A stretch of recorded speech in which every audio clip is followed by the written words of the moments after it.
6. Big problems on the backstretch. Jeff Gordon bumps Dale Jarrett, who goes around with Joe Nemechek. Then Jeff Burton gives Jeff Bodine a friendly tap. But the day belonged to Ernie Irvan. Less than 2 years after his near-fatal crash, Ernie and the team was back in victory lane again.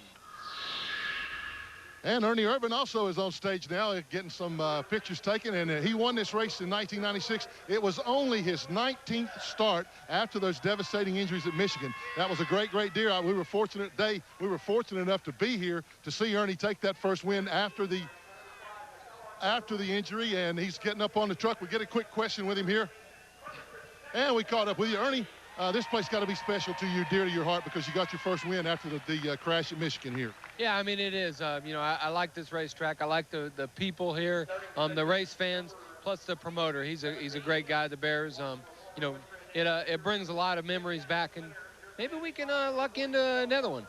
Okay, best of luck to you there, Ernie. Back to you, Eli. Glenn, thanks a lot. You know, when you talk about the roots of NASCAR, obviously folks talk about the Deep South. Dick Bergman, for years, that's the way it was. Everybody was from the Deep South. Then over the last few years, we saw the Wisconsin influence, so many of the top drivers. Now, it's your part of the country up here in New England that's starting to bring in driver and crew chief talent both. We waited a long time for this too, Eli, and I'll tell you what, this racetrack here, New Hampshire International Speedway, has played a big role in it. Bob Baer has brought in the Featherlight Modifieds and the Busch North cars, and it's given drivers and crew members alike an opportunity to hone their skills and be able to move on to the big time. I think what folks also may not realize is that exclusive of this big racetrack here, you could go racing 2, 3, maybe even 4 times a week if you were given to up in this quadrant of the country. Yeah, that's New England, New York State alike, New Jersey and Pennsylvania. Lots and lots of local racing in this part of the world. And that's a good way to learn your skill, is practice, practice, practice.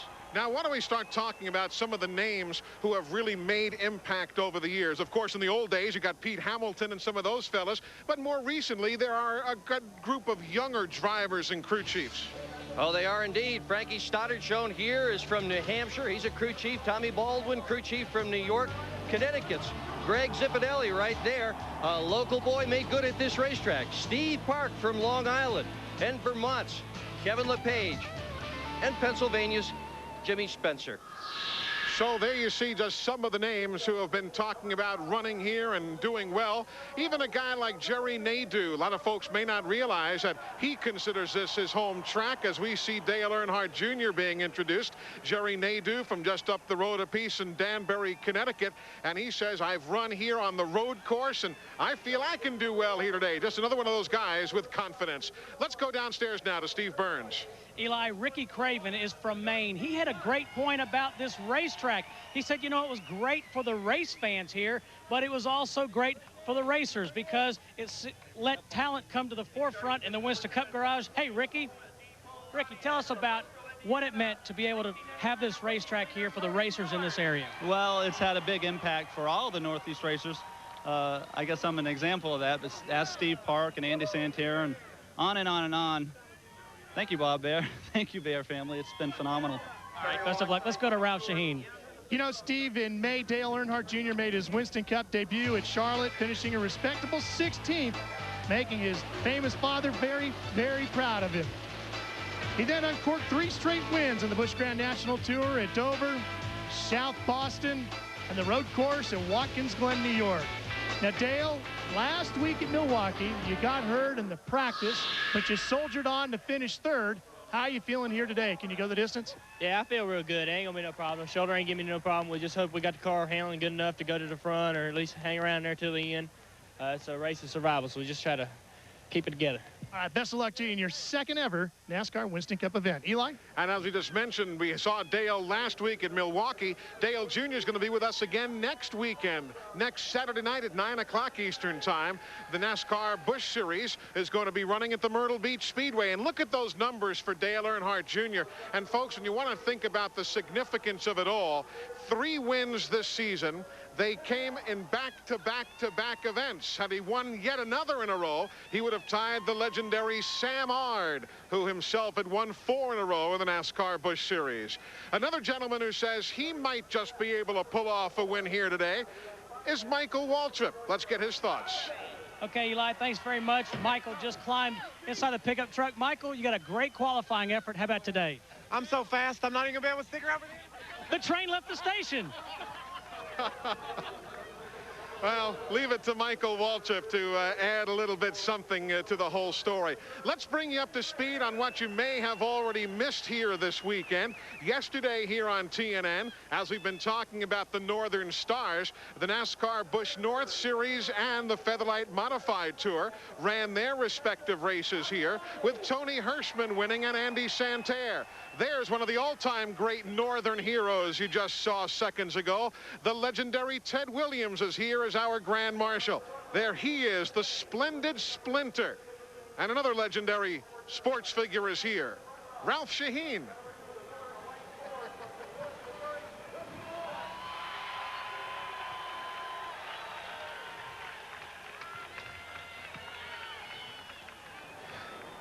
And as a matter of fact, Ralph is in the midst of spending time with some of the folks down there near the pre-race stage, so we'll be getting back with him in just a bit. Obviously, there's one other major story we have not talked to you about yet here today, and that is the injury bug that has been befalling Mark Martin. You likely know the story. Injuries suffered last weekend at Daytona International Speedway. It has been a weekend and a week of pain and inconvenience. We'll talk injuries, an update with Mark Martin when we come back to New Hampshire International Speedway. Pep Boys knows how to give you a great deal on tires. They don't run specials on just one size. Pep Boys discounts every size in stock. That means all 35,000-mile tires are 4 for $99. And all 70,000-mile tires are 4 for only $169. Even top-of-the-line 80,000-mile touring tires, all sizes 4 for $199. Call it a bonanza, an extravaganza. It's how you save on tires. Pep Boys. Cars like us. People love us. I've been everywhere, man. Across the deserts, bare, man. If the technology in SuperGuard motor oil can protect these high-performance engines, imagine how it'll perform in your new Ford Taurus SHO. Visit our website, Citgo.com, and you could win a 1999 Ford Taurus SHO or one of 500 other valuable prizes when you play the SuperGuard Online 500 Racing Challenge. Register to win at Citgo.com. I've been everywhere. Hold on there. Lightning here is for big kids. I got a Burger King Big Kids meal. What's that? It's got more food, you know, for big kids. Well, I reckon he is a big kid. You reckon? I reckon. Introducing the tasty new Burger King Big Kids meal. Now your kids can get more of the great tasting food they like, plus all the action and adventure of the new Wild Wild West movie. With Wild Wild West action toys like James West and his horse. That's one smart horse. You reckon? When you have it your way, it just tastes better.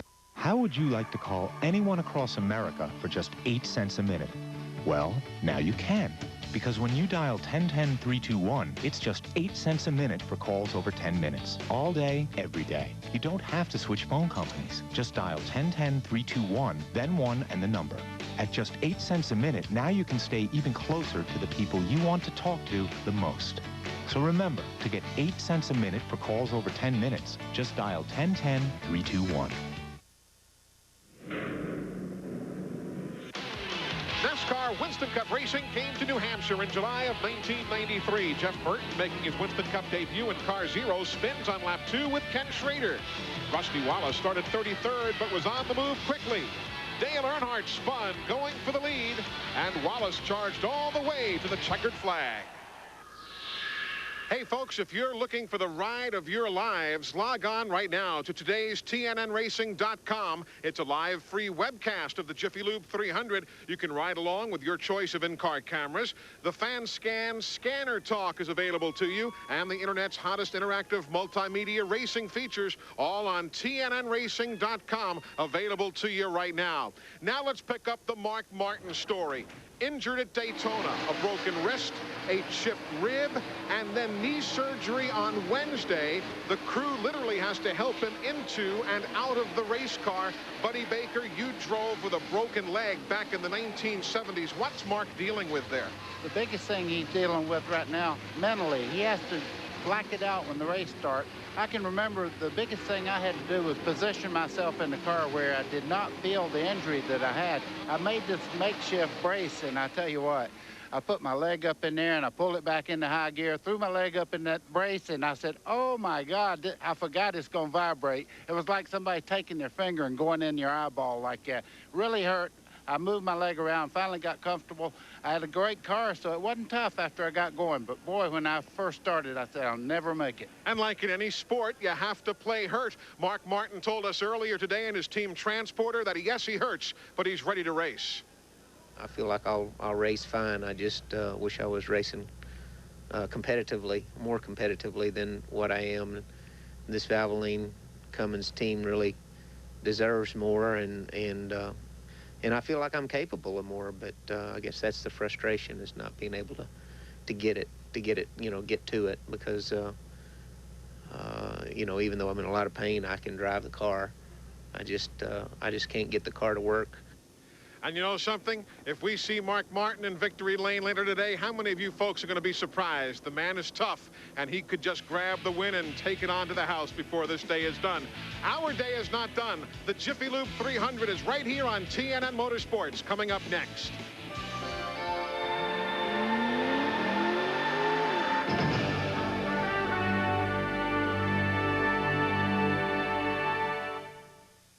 TNN, America's country home, is a service of CBS Cable.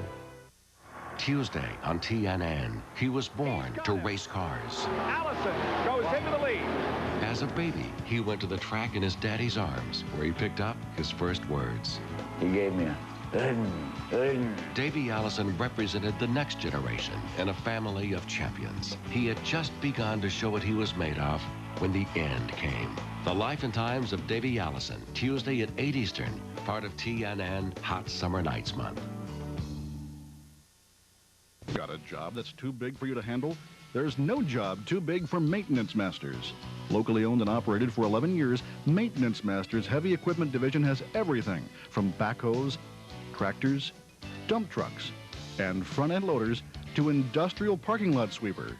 No matter how big the job, Maintenance Masters has the equipment to handle it all. Maintenance Masters. Quality you can see, performance you can count on.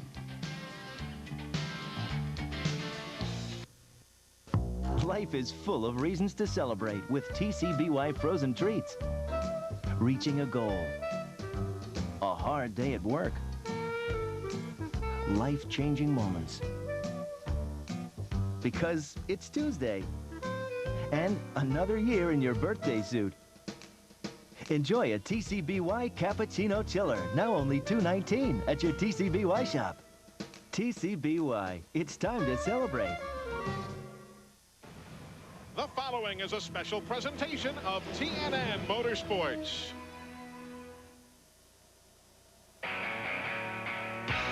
It's time to fire the engines as the NASCAR Winston Cup Series drivers begin the second half of the 1999 championship campaign. It's the Jiffy Lube 300 shifting into high gear.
The Jiffy Lube 300 is on the air on TNN Motorsports. A flyby as part of the pre-race activities here at New Hampshire International Speedway in the beautiful skies over Loudon. It's a magnificent day. Temperature in the 70s. A crowd exceeding 93,000 fans on hand for this, the start of the second half of the 1999 NASCAR Winston Cup season. So many stories to talk about, but one of the major stories is the injury bug. We've touched on it in the pre-race show, but it certainly is bearing to be repeated here today. Mark Martin hobbling Steve Burns, to say the very least. Boy, Eli, you're exactly right. He got hurt in that practice accident at Daytona a week ago Friday. He has a hairline fracture of his left wrist. His ribs are banged up and sore. And just Wednesday night, he found out that he would have to have knee surgery. Arthroscopic surgery was performed on Wednesday evening. It takes 2 crew members to get Mark into the car. But you know, the worst thing is right now, he's frustrated and angry. He doesn't feel like he's 100%. And anytime Mark Martin climbs in a race car, he wants to go to the front. Let's go to Glenn Jarrett. Hey, thanks, Steve. The other story that we're talking about now concerns the Rouse camp also. Jeff Burton is the has won this race 2 times in a row now. He first won it in 1997, tears of joy from his wife, Kim. Then he came back in 1998, and he absolutely dominated this event, just beat these guys all to pieces. Now, he didn't first win in Winston Cup here. He won in 1992 in a Busch Series car, so he loves this racetrack. He doesn't know why he's so good on it. He just is, but he loves racing here. But if he's going to make it 3 in a row, today he's got to do it from way back. He starts 38th, had to take another provisional. But let's look at some interesting figures here about Jeff Burton starting in the back. When he starts in the top 15, his average finish is 14.5.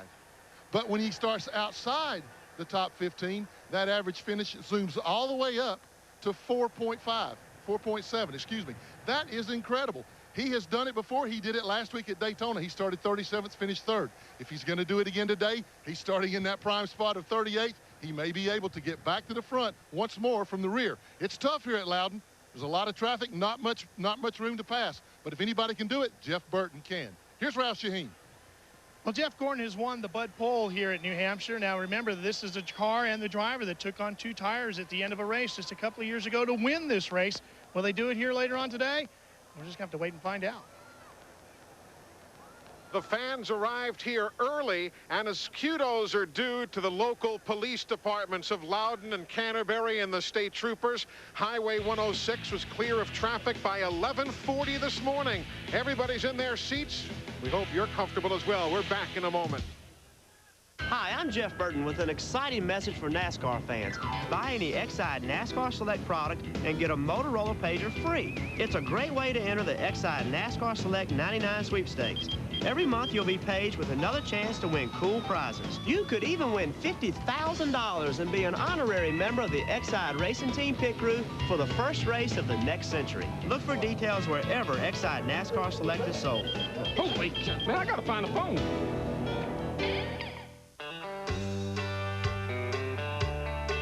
He's got pride in his heart and dirt on his hands. There's one place to find a hard-working man. Ford Country, look at that truck. Ford Country, built Ford tough. Ford Country, when the work gets done. Ford Country, the whole world's Ford Country.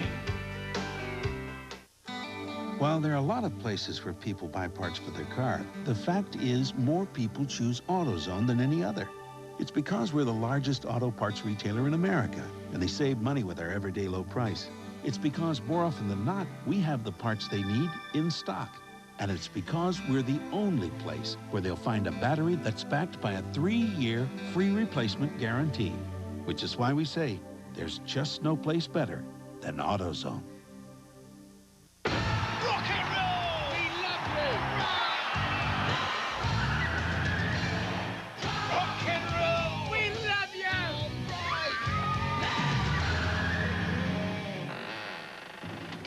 Rock and roll! We love you! To keep your car rocking, protect your engine with Haviland Formula 3 motor oil. Add more life to your car. Get a free fender cover with case purchase of Haviland Formula 3 motor oil. See store for details. TNN Motorsports live coverage from the New Hampshire International Speedway is brought to you today by Exide NASCAR Select, the official automotive battery of NASCAR. By Ford, the official truck of NASCAR is built Ford tough.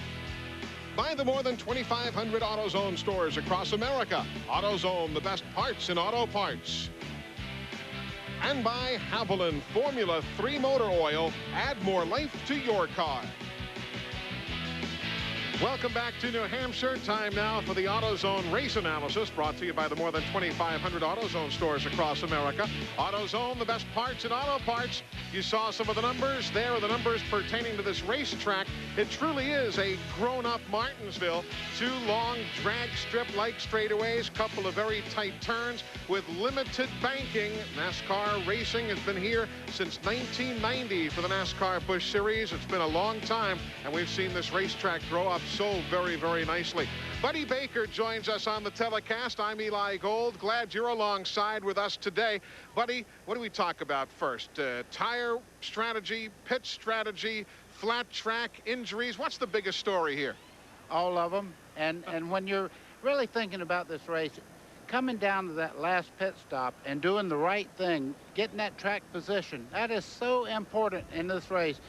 And everybody knows that they have to make the correct thing all day long. You have to have great track position. So it's very important to stay up front. What I have found interesting, and Dick Bergman, I know you want to comment as well, guys like Bobby Hamilton really had trouble in practice. Then yesterday, final practice, they're running third fast. You got to get a hold of this racetrack. Yeah, you do have to get a hold of this racetrack, and the thing that makes it especially difficult to do so is that this racetrack changes. Jeremy Mayfield maybe said it best when he explained that no matter what the racetrack is like at the beginning of this event, it will be different at the end. So you're going to see drivers search for the right line, crews trying tire strategies, adjusting their race cars as they search for the moving target that is the fast way around New Hampshire International. And by the way, folks, who do you think is going to lead going into turn 1? Which Earnhardt? The daddy or the son? They're starting side by side, and that Budweiser car with Dale Earnhardt Jr., he's got one of our onboard cameras with you today. And by the way, if you want to see the onboard camera look or any of the scanner talk, TNNRacing.com. That's available to you right now on the World Wide Web. So log on, keep the dial right here, and we'll go racing together. Coming up next. If you don't get AC Delco brand name parts, you'd better get a good brand name shoe. AC Delco. If you're not asking for it, you're asking for it. No matter what you drive or what it needs, ask for dependable AC Delco automotive parts. They're the ones I rely on. AC Delco. If you're not asking for it, you're asking for it. Ever since Mobil 1 came along, other oil companies have tried to copy it to make a synthetic of their own. But if you take a look at how a copycat performs after some hard miles and compare it to new Mobil 1, it's obvious that all synthetics aren't alike. Today's Mobil 1 is tri-synthetic. It won't sludge up on you. It'll actually make your engine run smoother. The other stuff, not in my car. Nothing outperforms Mobil 1. Pep Boys knows how to give you a great deal on tires. They don't run specials on just one size. Pep Boys discounts every size in stock. That means all 35,000-mile tires are 4 for $99. And all 70,000-mile tires are 4 for only $169. Even top-of-the-line 80,000-mile touring tires, all sizes 4 for $199. Call it a bonanza, an extravaganza. It's how you save on tires. Pep Boys. Cars like us. People love us. This summer, if you can dream it up, Sonic can put it in a cup. We've got hundreds of drink flavors you can mix and match. Plus, our 44-ounce Route 44 big drinks. Enough choices to let your dreams run wild. Sonic America's driving. When you combine Reese's Peanut Butter Cups and Crispy Wafers, the combination is irresistible. Reese Sticks. The crisp you can't resist. A beautiful view from overhead the New Hampshire International Speedway. It measures just over 1 mile around, 1.058 miles to be exact. You see the crowd approaching 100,000, and it's been a spectacular weekend already, and we're glad to cap it off on a beautiful 70-degree day here in the Granite State. There is the man who won the Bud Pole. That is Jeff Gordon's 6th pole of the year, 2nd straight here at New Hampshire International Speedway. He stops on the track. He's tightening up the seat belts right now to make sure he's ready to go. Why don't we see who is lined up behind him in the starting lineup? Behind the Bud Pole winner Gordon, you've got Rusty Wallace, who won the inaugural race here back in 1993 for the Winston Cup teams. Bobby Labonte with 2 wins this year, and Ken Schrader, who's always in the top 5 here at New Hampshire. Kyle Petty, 3 8th-place finishes here, and Kenny Wallace, top 10 in both races in 1998. John Andretti, 3rd place the last time we raced here, and Michael Waltrip. Dale Jarrett, the Daytona winner, and Tony Stewart. And you know, guys, as we look at this starting lineup, every name we mention here, they all told me this morning, we can win, we can win. We're going to have 40 guys in victory lane when this day is done. I even walked down to Kenny Wallace's pits, and I said, how are you guys set up today? And they said, we have the fastest car here. Tony Stewart's group said, we have the fastest car. Everybody's flying around this racetrack. There you see Mike Skinner, 5th place in last year's event here in July. And Ernie Irvin. Lloyd Burton, his best New Hampshire finish is 23rd. He's like to figure this place out a little bit. Kenny Irwin, he's gone to a different chassis, the Hopkins chassis, just like Dale Jarrett has. Well, there are a bunch of people that have tried different things for this race, and it's going to be kind of fun to watch and see which one of these experiments is the one that works the best. You see Benson and Bickle. Jimmy Spencer from Pennsylvania, and the veteran Dick Trickle. His car has got the Kodiak sponsorship on it here this weekend because when David Green failed to qualify, the Kodiak folks hopped on board Dick Trickle's car. Elliott Sadler, Dave Blaney's 2nd Winston Cup race of 1999 for Bill Davis Racing. The brothers Bodine, and now back at 37th and 38th, Mark Martin, 2nd place in both races last year. And of course, Jeff Burton, who won the last couple. Bill Elliott's going to have to go to the way back. He's already in 40th. He's going to have to start 43rd. He's gone to the backup car after wrecking the primary car here in 2nd round qualifying yesterday. So many fast cars, so many drivers with a good track record here in New Hampshire starting in the back of the field today. It's going to be fun watching them come through. Then there are these guys who'd love to be starting in the back of the field, but regretfully did not qualify at all. Derek Cope, David Green, Dave Marcus, and 2nd race in a row, Robert Presley, also failing to qualify. We've got a ton of folks giving us rides around New Hampshire today. There you see Bill Elliott, and again, he'll start. He was supposed to have a different paint scheme on the car, but when he wrecked that car, they couldn't paint up the backup, so he's in the familiar McDonald's car. There you see Jeff Burton, who'll give us the ride from 38th starting spot. Be interesting to see Mark Martin and see what he does, if he looks or acts any differently in the race car today. Dave Blaney, he was struggling on Friday, but got the car sorted out nicely and is solidly in the field. Kenny Irwin has the Texaco Haviland machine.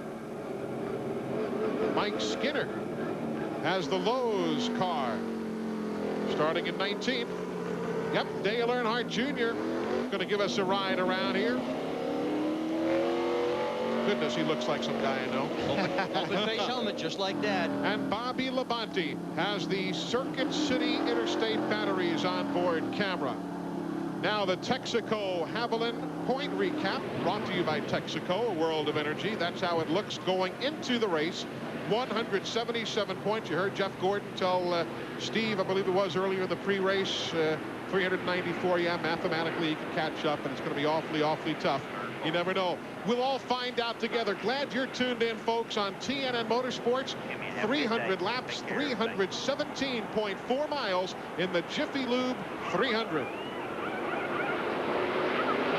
Green flag.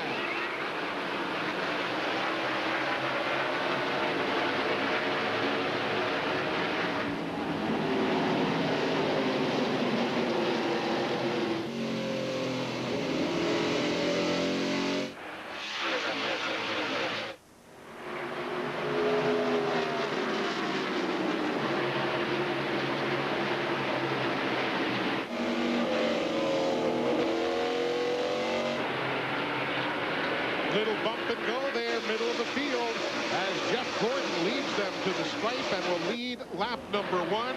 Jeff has now led all but one race in the history of New Hampshire International Speedway, and he is the all-time lap leader at this racetrack. He has led 475 laps coming in to today's Jiffy Lube 300.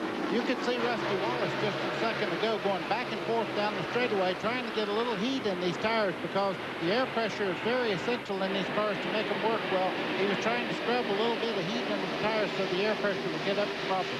Dale Earnhardt in the 3. That's the scramble for 11th spot right now, along with the 55 of Kenny Wallace. Steve Park in the 1. Steve Park has the distinction of having run a race here in every single major NASCAR Touring Series, as you see the scramble for second place. Rusty Wallace car right now is running a little bit higher than the Bobby Labonte car as they start off the corner there. You can see what a great grip, though, that Rusty Wallace got as he got back in the throttle. Rusty Wallace has a win here and 7 top 10s in 8 races. As you see a couple of the young guns, Dale Earnhardt Jr. and Steve Park swapping spots around. That is going to be up there at 11th spot right now. Trouble. Kenny Wallace and Sterling Marlin, they both got themselves held together. That was back in 14th and 15th position. Sterling on the high side right now. You can see Skinner on the bottom side there. Just a little touch to let him know he's there. Oh, Sterling's all over the place. Kenny Wallace was lucky to save that thing. Yeah. He got it right out there. Wally Dolly back in the 25 on the white part of the racetrack going in and making some spots there. And he bumps Ernie out of the way. Hope that doesn't make Ernie too mad. Yeah, that makes me wonder where they get the idea that racing is not a contact sport. Yeah. That's why they put bumpers on it. Excuse me. Look at that again. And Sterling Marlin with a touch there. And Terry Labonte sizing them up. And you know, so far that outside groove, at least at the moment, hanging tough there. It's not the desirable way around, but the guys seem to be getting a pretty good grip. Riding with Kenny Irwin Jr. down the back straightaway, and just on the left there, Terry Labonte. And Sterling's still struggling on the high side of the racetrack. A little early in the race to be upstairs. A little later on, they'll run higher, but right now that upstairs groove's not fully worked in yet.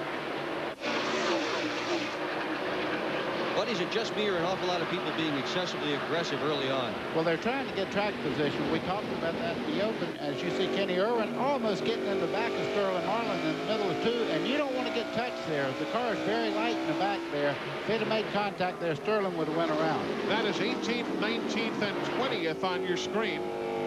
Riding with Kenny Irwin in the 20th spot. Eli, the reason they're so aggressive, I didn't touch on it quite yet. They want to get up near the front. You see that, I mean, right now, Mark Martin's hanging on outside there, and he has to be in a little bit of pain right now. His knee's injured. He also broke a rib this week when he was coming in to take a plug check. A lot of contact there also. He was coming in the pit area. He shut the motor off, turned the power steering off. He turned hard left and cracked the rib on the right side. Unbelievable.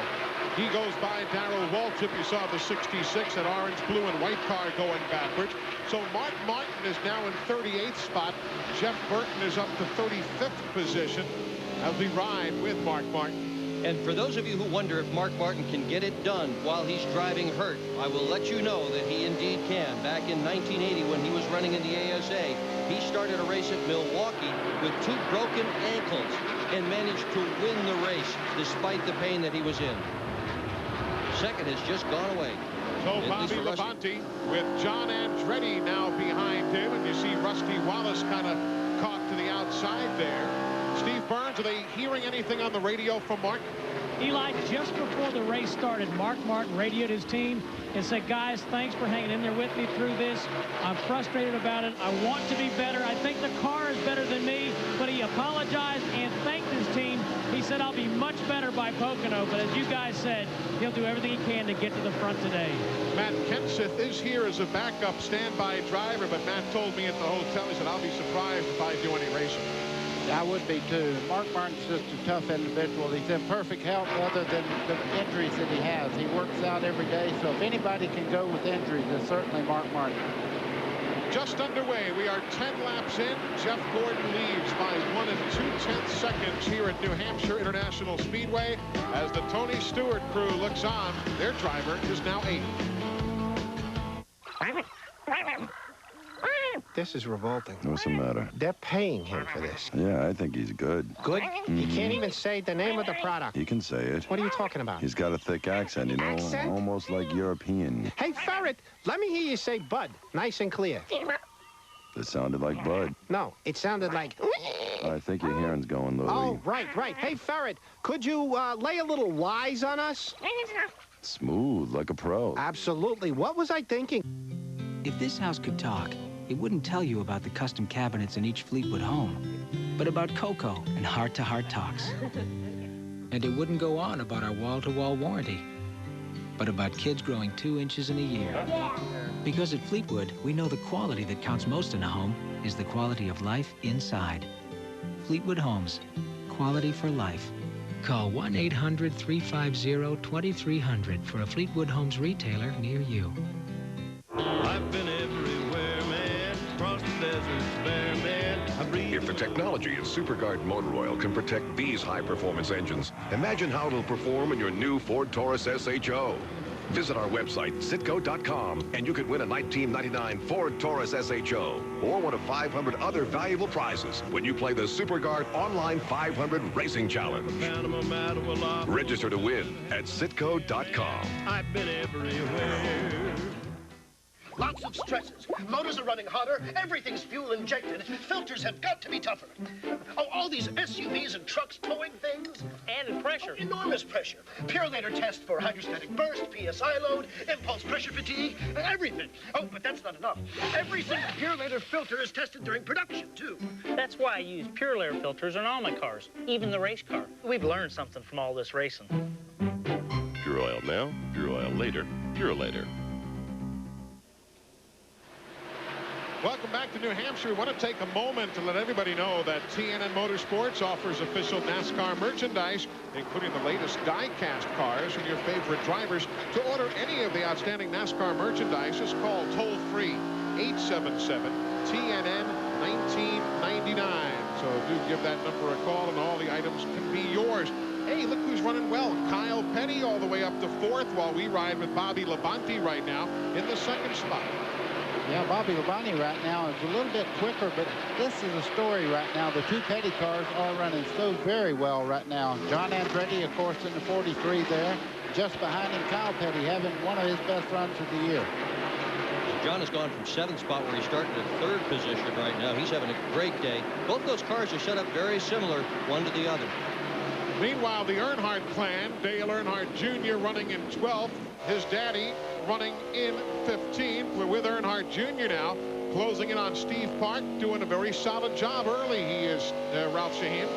You know, Eli, I talked to Steve Neal, who heads up the research and development part of Dale Earnhardt Incorporated. I said, Steve, was that an introduction or an education for Dale Earnhardt Jr. on those opening couple laps? It was pretty wild out there. He started to lap. He said, yeah, one car wanted to go fast, one car wanted to go slow. He said, well, we've got him straightened out and calmed down. Now we're going to pace him to the finish. Thoughts on Dale Earnhardt Jr. There you see the scrambling elsewhere. Michael Waltrip in the 7, Ricky Craven in the 50. There you see 3rd and 4th now behind the leaders Gordon and Labonte. John Andretti 1 7/10 seconds back. That's what the interval looks like on the racetrack from Labonte back to Andretti. 1 7/10 seconds. 1,500-foot straightaway and hard on the brake pedal. Were you tough on the brakes when you drove, buddy? Eli, I had a guy tell me you could put me on an anvil at 12 and I'd have it broke by 2. So you would not have done well at New Hampshire, huh? No, you know, I actually won at Martinsville. I know you did. The reason I won there is they just absolutely detuned the car and told me I had to save the brakes or I would never win. If we have a change for the lead, as Bobby Labonte takes over first. So Bobby Labonte here at lap number 20 takes over the top spot from Jeff Gordon. Here's a look back from Labonte towards Gordon. Great camera angle there. Unusual? That's actually under the rear of the car there, and you're looking back as Gordon comes in. Look how much lean you have in the springs on the right front of that car. Let that weight transfer over so it'll get a bite on that right front tire. What a great year Bobby Labonte has had. This will be the 16th race he's led, and this is just the 18th race of the season so far. Certainly one of the best seasons he could ever even hope for. Bobby Labonte has finished in the top 5 in 8 of the last 10 races, Glenn. So I guess we shouldn't be surprised he's running up front and leading. Oh, no, Eli, and especially not in this car. The last time we saw this car on TNN was at Pocono. That's when he won the race up there. They love this race car. Bobby says it's one of his favorites. Not surprising at all. See that race car running up front. It is a good one. Spread is 0.3 of a second right now. Well, Gordon does seem to close, you see there, coming off the corner, but Andretti and Kyle Petty are really closing on them. Great run for these two cars that you're looking at right now. John Andretti in the 43 and the 44 there. Kyle Petty, both of them running exactly in the tire tracks of each other. Now let's go a little further back because Kenny Schrader and Rusty Wallace having a good battle too. Schrader in the blue 33, the blue number 2 is Rusty, and the 20 is Tony Stewart. That's 5, 6, and 7th place on the screen. Keep your eye on that number 20 car. Walking around the garage this morning, I asked many crew chiefs, who are you most concerned about? And the name I heard more than any other was Tony Stewart. A lot of the guys in the garage who are really in the know think that's the best car, and they think Tony Stewart is due to be a first-time winner today. Although, as we heard on the pre-race, too, he totally discounts his IRL experience. Other than, yeah, he's been around this racetrack, but the machines are so totally different. Yeah, and he only ran 3 RL races here, and he led the most laps in all 3 and won one of them, blew up in another one while he was way out in front. I mean, this guy is terrific at New Hampshire, no matter what kind of car he's in. And Ralph, Tony was not lacking any confidence in the garage this morning.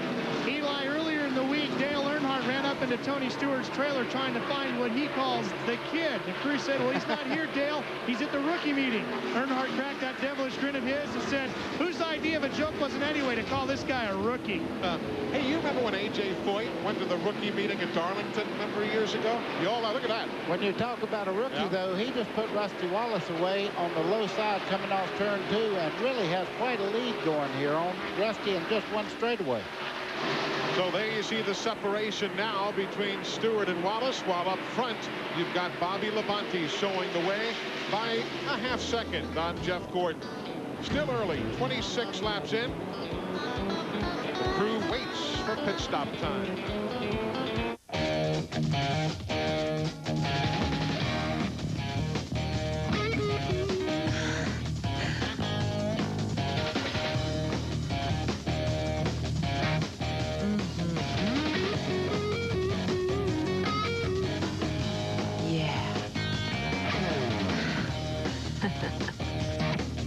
There's something about a Wendy's classic double with cheese.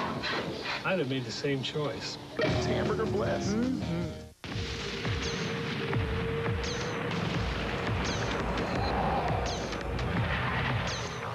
Bosch Platinum Plus 4.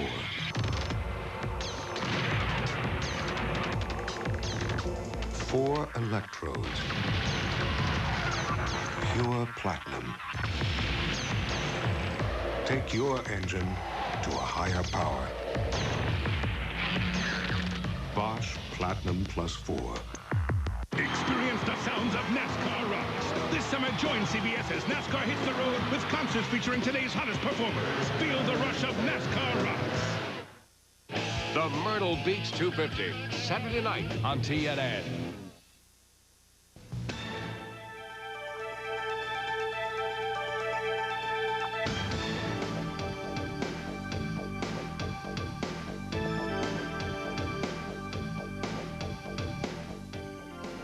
What do you call a job that lets you experience a lot of work environments before you get to work? How about a good idea? In Battle Creek, call 962-8541, or in Kalamazoo, call 372-3330. Kelly Services.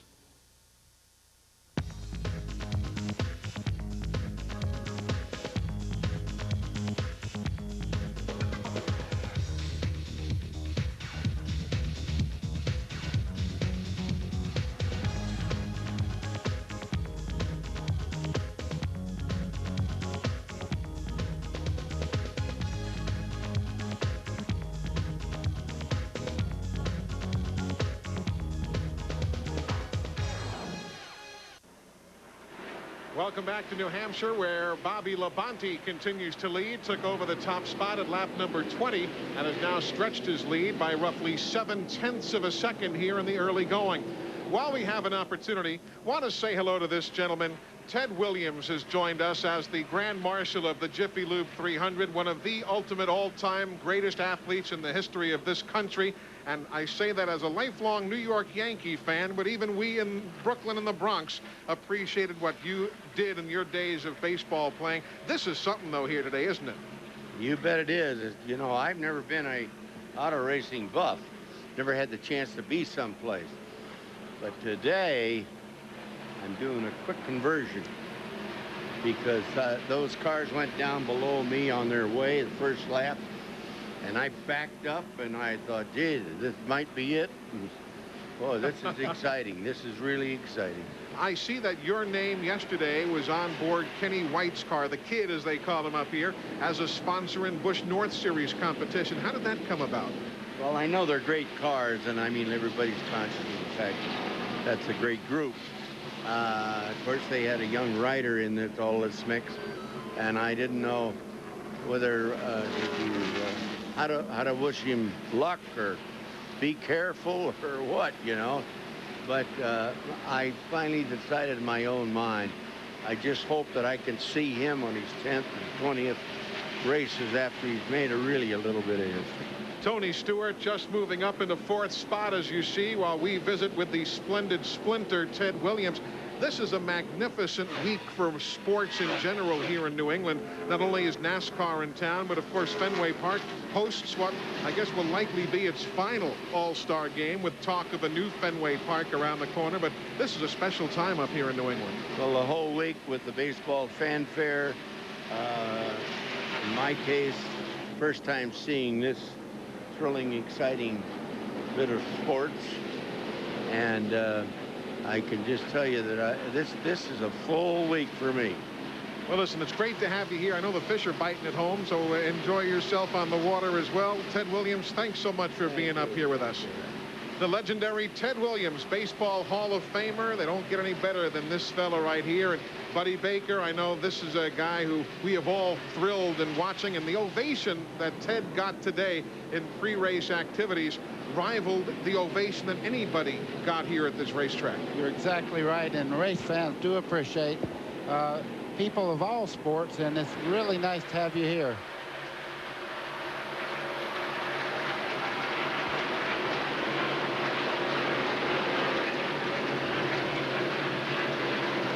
Jeff Burton's moving forward. He's already managed to get himself in the 25th spot after having to start all the way back at a provisional starting spot for this race. They just flat missed the setup in qualifying. Worked on the car, threw a whole bunch of stuff at it today, hoping that they would get faster. They have. You're exactly right. And Kenny Wallace looked in the mirror and said, "You're so much quicker than me, I'll just pull over and let you go until I adjust on my car." That's Hut Strickland in the 58 also going by Kenny as they go down in the corner. New driver for that car, Hut Strickland is. There you see the NASCAR timing and scoring rundown brought to you by Napa. We keep America running. Steve, what are you hearing from the 99 bunch? Eli Crew Chief Frankie Stoddard has been talking to Jeff Burton. And, you know, I guess patience is the hardest thing for a race car driver. But Frankie is telling Jeff Burton, take your time. You've got a good race car under you. Just take your time getting to the front. And as Jeff Burton said before the race, 300 laps doesn't sound like much, but it's a long time. So, again, Frankie trying to preach patience to Jeff Burton. As we're riding with Jeff Burton, you can see he's fast in the corner. He pulls up on Ricky Rudd just in front there in the 10 car. And down the straightaway, all these cars are so evenly matched that it's very, very hard to get that preferred line unless Ricky really slips or he gets an idea that he's much quicker as he looks at Jeff in the mirror and lets him go. It's very hard to make the pass. Let's remember how good Ricky Rudd is on the miles. Of his 20 wins, 8 of them have come on mile tracks. One of them here in 1994. You wonder if this day is hot enough for Ricky, because he's really good when it gets hot and slick out there. And we're in the 70s. It may still be a day where Ricky can get to victory lane, but he loves those real slick tracks. Exactly. And you talk about turning the heat up. Look at Bobby Labonte now as he moves up on Bill Elliott to put him a lap down this early in the event. That's the 42nd place runner, Bill Elliott. And again, he was to have debuted a new paint scheme on the car, but when he wrecked his primary car yesterday in the second round of mud pole qualifying, they had to roll out the backup and just had no time to change the decals and the paint job. There you see Jeff Gordon. He is now 1 6/10 seconds back.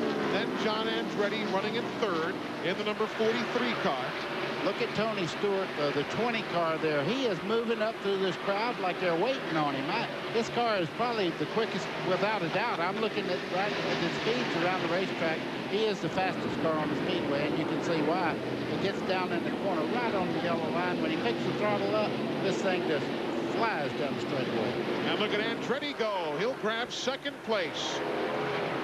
Well, we promised some passing, and you're seeing it. And we don't want to say we told you so, but, yeah, but Dale Earnhardt Jr. problems early. Only lap 42. Lap 42, Dale Earnhardt Jr. is in for an unscheduled stop. He's got a little donut in the door. And all the way down near the end of the pit lane is where he stops. Ralph, what's the deal? Well, Eli, they brought the car in. They're going underneath the left side of the car, putting a jack stand out as well, looking just behind the left rear wheel. No word yet from the crew and the right rear as well to see what is going on. Dale Jr. is saying that it will not run at all down the straightaway, that he thinks it's binding up somewhere in the transmission is the way it feels to him. They're going to send him back out and try to find out what the situation is with the car. I would have made him spin the wheels going out of the pit road there just to see that both wheels were working properly. A lot of times you'll break a ratchet as positive traction rear end in these cars, and if you have some problem back there, if they don't smoke both tires, you know you have a problem in the gear. There you see the spread from Labonte back 1.8 seconds to John Andretti. Tony Stewart in that orange number 20. He is running in third. Then Jeff Gordon and Kyle Petty. That is your top 5. There you see Gordon closing back in. He's 2.6 seconds back of Labonte right now. And again, Dale Earnhardt Jr. coming back in. Now what, Ralph? Well, Eli Jr.'s been radioing in, saying that it's only turning about 7,000 RPM. Tony Eury Sr. just asked him, do you think it's the engine? He says, no, I'm not sure. He said, but it just feels like it's binding up. They're going to go under the hood now and check the spark plug wires. They don't see any smoke, so they're going to have to check inside the engine compartment now and see if a plug wire maybe has come loose or what the problem is. This is going to give them an opportunity to maybe put some gas in the car as well. They missed that on the last stop. Tony Eury Sr. was furious over that, because if they can keep running around, they can at least continue to put laps in and maybe get themselves in a better pit strategy. Of course, they are already 4 laps down as the leaders go past the pit lane again. What should they be turning RPM-wise here, buddy? Oh, they probably turn 9,000 into the straightaway here, and you need that much gear in it to slow down to get in these tight corners. So when you're turning 7,000 RPM, you got yourself a problem. No problem, though, for Bobby Labonte's bunch. He's up comfortably in the early going of the Jiffy Lube 300. Is there anything else, an only real thing to do? Anything else I need except cold and you? No, there's nothing else that'll do besides Coca-Cola. There's only you. Play Coca-Cola Red Hot Summer Days, and you can win great prizes all summer, including a new Ford Explorer XLT Sport. Drink in the summer. Drink Coca-Cola.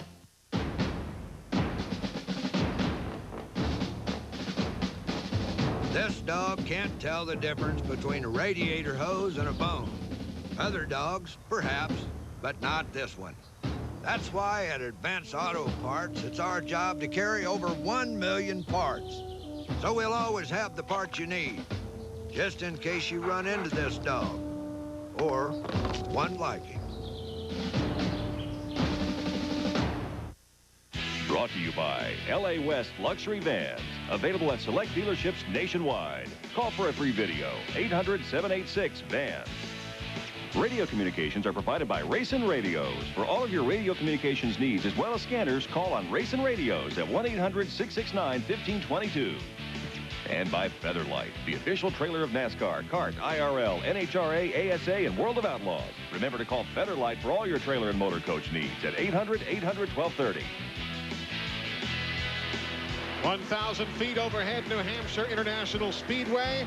The Bud One Airship is here. Budweiser, the official beer of NASCAR. Always a fixture at NASCAR Winston Cup Series races.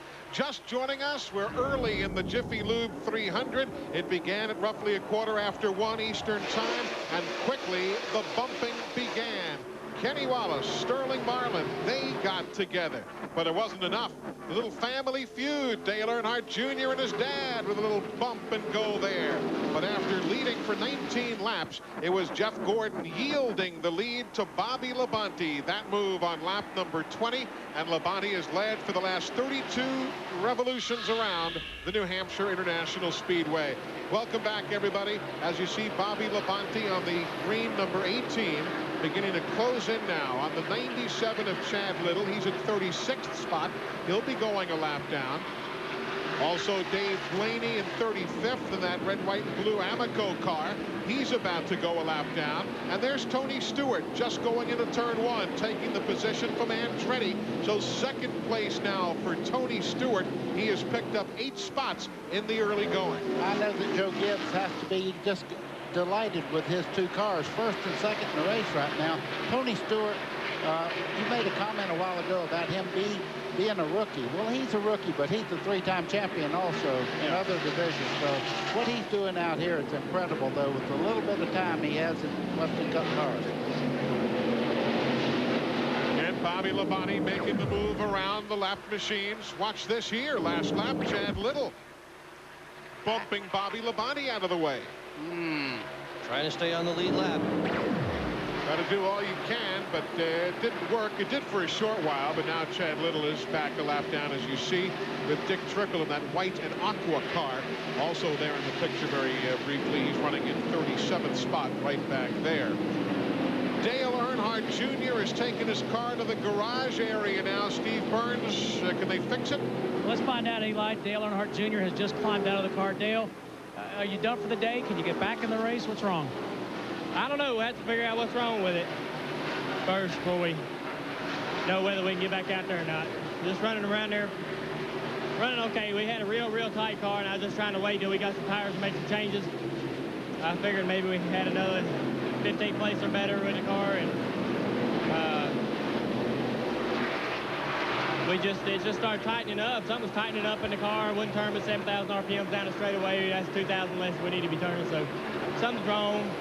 I ain't gonna speculate what, but something in the drivetrain or maybe somewhere around in there is binding up and just killing the speed on the car. Ain't no point going right around. We might fix it, get out there, ride around. We might not. We got nothing to gain. We get back out there other than just valuable time and as far as the driver, but I will just have to see how good a mood Tony's in. Tony, of course, being Tony Uri, who will have to orchestrate those repairs, whatever those repairs might need to be. We are 57 laps in to the 300. You see Ricky Rudd in the number 10 machine. He and Rich Bickle in that purple car, and then Ted Musgrave behind them in that green and yellow machine. They're running 27th, 28th, and 29th, respectively. I believe a lot of guys are going to be making some chassis tweaks when they come in here soon. Well, that's the nature of this racetrack. It does move around on people and try to adjust that race car, dial it in. They do it with tire pressures and all sorts of stuff they can do on pit stops. While we watch these guys, remember Rusty Wallace, there he is. He has dropped now back to 10th position, Glenn. He's gone from 6th to 8th to 10th. What's the story? Eli, Rusty's car is very, very loose. They've been talking about it on the radio for the last 20 or 30 laps. Rusty keeps saying the car gets worse and worse. He at one point in time had fallen about 9.5 seconds back, but he's actually picked up a little time here recently. I think Bobby Labonte has slowed down just a little bit, but Rusty's car is very loose, and he is one of those guys that will make a major change whenever that first pit stop rolls along here in the next 20 or 30 laps. That is PC11, the car that Rusty is driving. It's only raced at Martinsville, where it started 5th, led the most laps, and finished 7th, as Ted Musgrave in the 75 tries and grab 28th away from Ricky Rudd. Ricky right now can't keep his car down. He's losing quite a few positions. Rich Bickle passed him about 3 laps ago and now has almost half a straightaway on him. Johnny Benson in the 26 spun his car in morning practice on Friday, but no problems otherwise. Been a very incident-free weekend, actually. All the way from that battle, we move up front to the lead, where Bobby Labonte has 0.3 of a second on Tony Stewart, as Stewart works traffic inside of Rick Mast's machine. And looked as though Labonte was getting hung up behind the Jeremy Mayfield car right there, the number 12. Well, they're all fighting to stay in the lead lap if they possibly can, but Tony Stewart is just gaining on Bobby Labonte every lap around the racetrack, even though there is traffic, the same amount of traffic as Tony Stewart. I think Tony has a quicker car right now. It's down to 2 car lengths as they go through turn 3. 33rd place, going a lap down right there. That's Jeremy Mayfield. And Ralph, I don't know how much you can see from the pits, but there's no doubt Tony Stewart's got the quickest car. He is absolutely flying, Eli. Of course, our view is just a front straightaway, but I've been up on the pit box talking to Greg Zipadelli, his crew chief. I asked him how the car is handling. He said just a little bit tight, but pretty happy with it. Then I asked him how similar is the setup between Tony's and Bobby Labonte, his teammate and race leader. He said extremely different. And of course, driving styles are different, so that's not necessarily unusual. You saw Jeffrey Bodine going a lap down, and there goes Stewart outside. Power move, give him the lead. Lap number 64, the 8th race of the year that Tony Stewart has led. And remember, folks, he led the most laps back at Dover. He led 127 here on TNN. That was a big-time move, and look at him pull away. It was that, and it's nice to have a teammate that you have radio communication with. They know the 20 cars a little bit quicker right now. Bobby Labonte just pulled over and said, go at it. So Tony Stewart is the 3rd different leader of the Jiffy Lube 300. Greg Zipadelli says, way to go, my friend.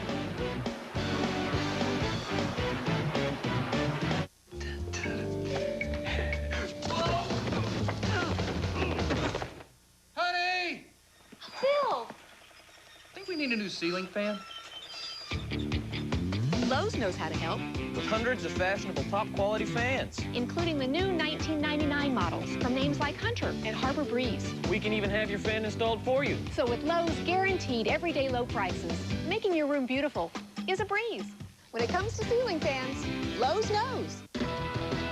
All across America, we're there to see you through. We're more than just an oil change, your name is Jiffy Lube. Racing is hard on cars. Always has been. So is everyday city driving.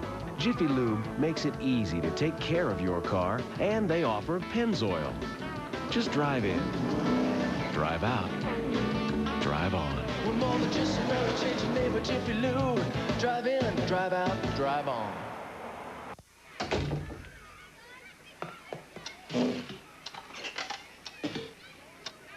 Choosing a personal watercraft can be a real test, but Rusty Wallace knows just what he wants.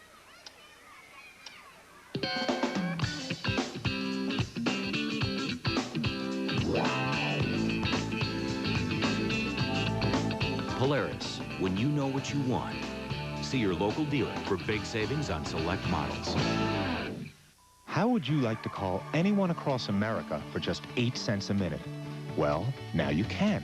Because when you dial 1010-321, it's just 8 cents a minute for calls over 10 minutes. All day, every day. You don't have to switch phone companies. Just dial 1010-321, then 1 and the number. At just 8 cents a minute, now you can stay even closer to the people you want to talk to the most. So remember, to get 8 cents a minute for calls over 10 minutes, just dial 1010-321. Left turn signal. Right turn signal. Headlights.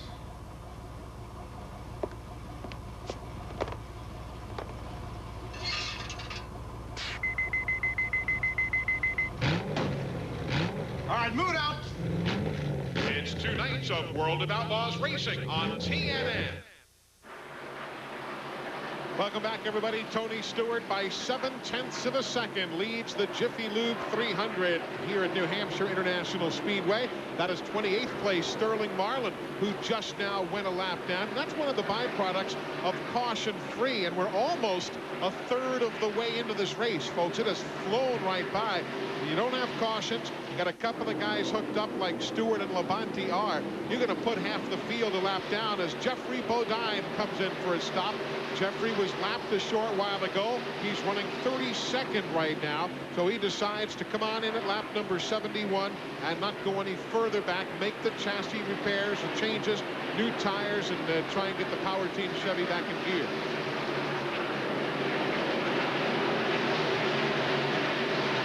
So the Joe Bessie-owned entry back on the racetrack as Tony Stewart begins to close in on Ted Musgrave, who's running in 27th spot.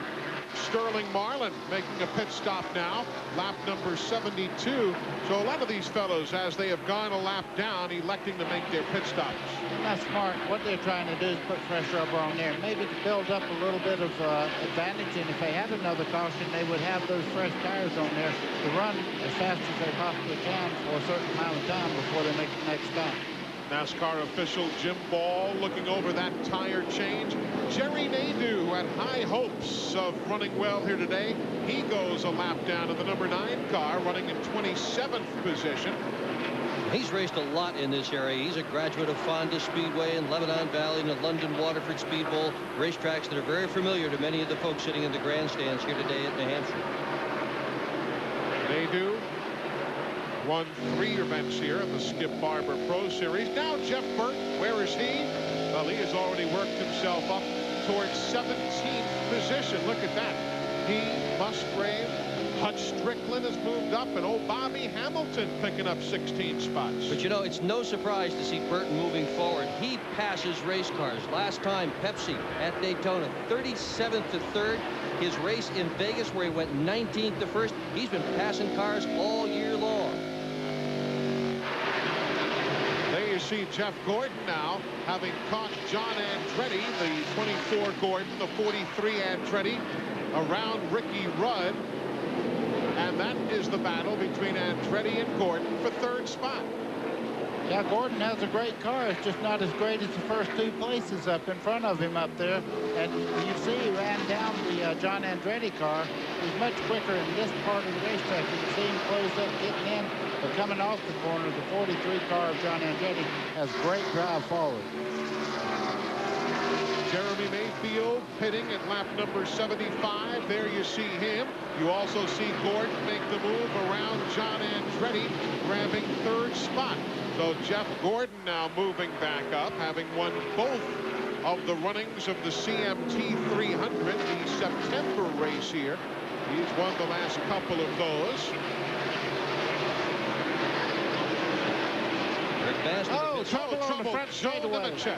Joel Nemechek here on the main straightaway, just as Rick Mast made a stop at lap 77. Nemechek running in 21st position brings out the first caution flag of the day, lap number 77. It is a timely caution for the leaders who have not made their pit stops and were likely due before too much longer. John Andretti has a lot of damage. You see these guys here fighting to stay on the lead lap. Ted Musgrave's got back in the lead lap there as we go along. And there you see Nemechek with a good bit of right front, right rear damage on the Bell South Chevy. I'll tell you, still to this day, one of the most thrilling races that this track had ever seen. was that NASCAR Busch Series race when Dale Earnhardt and Nemechek got together, and they were beating and banging and all, and everybody was standing and hooping and hollering, and it was quite a finish. 1992 was an incredible day. Boy, this is not going to be an incredible day for him today, though. The right front wheel is really bent in on this car. They're going to have to work on it quite a bit to get him back out there. Too bad for Joe Nemechek, who made his NASCAR Winston Cup debut here at New Hampshire back in 1993. Here they come. All right, here come now the leaders. It'll be lap number 79 when they take the lap on pit road. Of course, the start-finish line extends technically all the way across the racetrack, so the lap count does click off, even with those teams on the pit lane. Stewart, Labonte, Jeff Gordon in on our triple split look at pit road. And look at it on the right. Look at that activity up and down pit lane. A lot of the cars that were almost a lap down are making major changes on the chassis now, trying to get all the weight and balance back into the car to make it handle through the corners. Look at all those crew guys work. It looks like little red ants in the lawn. Boy, that was tight coming out. Dale Earnhardt and Steve Park, his own car, they almost made contact going out of pit road. All the leaders into pit at lap number 79. Now those who are at least a lap down will be coming in. Tire specialists at work in New Hampshire. Good morning, Mr. Clark. Morning, Tommy. Good morning, Mr. Clark. Morning, Tommy. Good morning, Mr. Clark. Morning, Tommy. Amazing, that car never ages. To help keep your car young, protect your engine with Haviland Formula 3 motor oil. Add more life to your car. Get a free fender cover with case purchase of Haviland Formula 3 motor oil. See store for details. You know, Kenny and I never compare statistics. Or Super Bowls. That way we can drink our Miller Lights without arguing. Right, Mr. Fewer career touchdown passes than me? Right, Mr. Never Been to the Big One. We only talk about why Miller Lite tastes great. It's the choice hops. No, Snake. Miller Lite tastes great because it's smooth. But let's not fight. Yeah, you're right. Let's be friends. Table ready for Mr. I don't have as many passing yards as Stan Fouts? Hey, that's you. Miller Lite. Taste the true Pilsner. Napa application engineered brakes can stop you 20 feet shorter than ordinary brakes. That's important.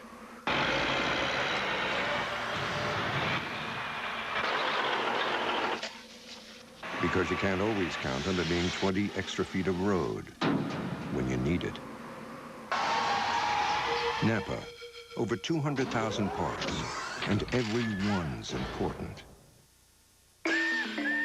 When the male is in pursuit of the female, the slightest scent of unpleasantness may send the female running. Thus, I recommend Right Guard Clear Gel or Clear Stick. Powerful protection from ferocious odor and wetness that glides on clear with no flaky white stuff. How far's the female? A good 70 yards, mate. I've made longer passes than that before. Right Guard, Clear Gel, and Clear Stick. Anything less would be uncivilized. TNN Motorsports live coverage of the Jiffy Lube 300 is being brought to you by Napa Auto Parts. Napa, we keep America running. And by Gillette Right Guard Stick and Clear Gel. Welcome back, everybody. We are back at New Hampshire International Speedway. Jeff Gordon is the race leader, having taken the lead off the pit lane. Why are we under caution? It's for this spin. Joe Nemechek loses it right at the start-finish line, backs her into the fence, bending up the right side of his race car. Boy, and Mark Martin just did get by there, and he is injured, so he didn't want to get caught up in that wreck. He just squeezed by. Glenn Jarrett has seen his brother come into the pit lane lately a couple of times. Dale's been in for unscheduled stops. We'll update that story for you in just a moment or so. And folks, by the way, you can enter the TNN Rev It Up sweepstakes and be a winner. Just tell us who's leading at the halfway point in today's race, and you can win one of 8 grand prize trips to a NASCAR Winston Cup Series race. And that's not all. You'll meet and greet some of the Advance Auto Parts All-Stars like Terry Labonte, Jeff Gordon, and Wally Dallenbach.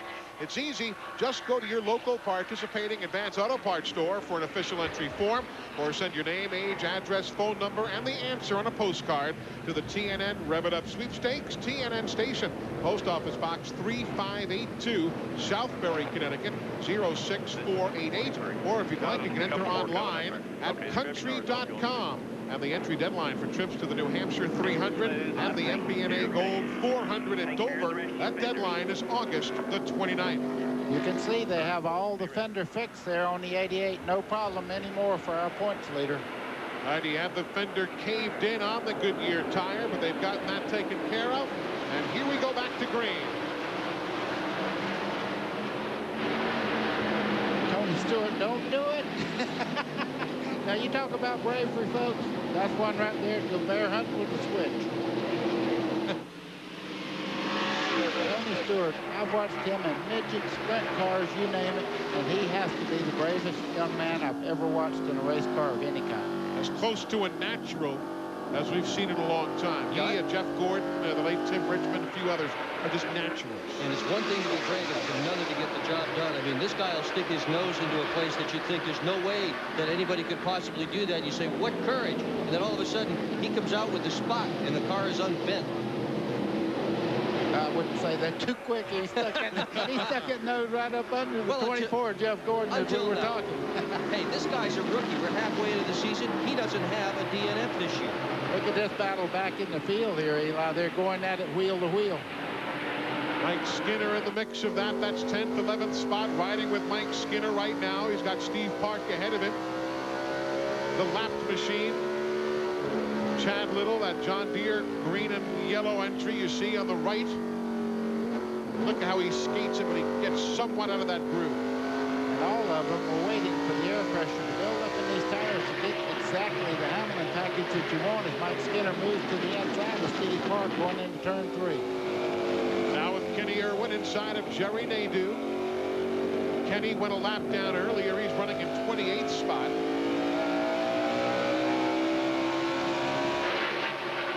A lot of conversation again about whether Kenny Irwin is going to be able to hang on to that ride again for the year 2000 season. It just seems to crop up every few weeks. Will Irwin keep his ride? And those conversations are going on again.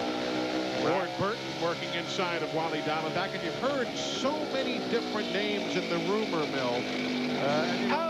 Little contact Jeff there. Burton makes contact there with Wally Dallenbach in the red car on the outside there. He's just following his brother up through there, but there's a lot of contact going on. That's 12th and 13th. They're running for position. Dallenbach and Burton are. Dallenbach's running a very aggressive race today. He's tough.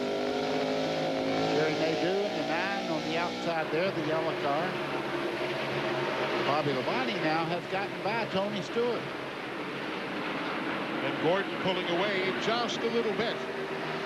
By 8 tenths. And 3 Pontiacs in your picture. Pontiacs have been running up front all day today.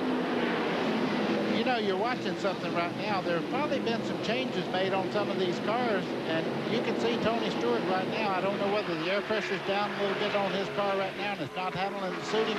Looks like the left rear is very low in air pressure on that car right now, and it does not seem to be working like it was before he made his pit stop.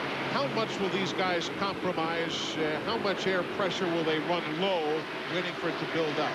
Well, what you do, you start off, they'll build up 7, 10, and even 12 pounds a lot of times, depending on the tire itself. If it's the right front, of course, it takes more abuse and it builds up more than, say, the left front that does not have a lot of pressure on it. 89 laps on the board right now. Tony Stewart running in 4th. Jeff Gordon is the race leader. He has 1 8/10 seconds on Stewart. Mid stages of the Jiffy Lube 300.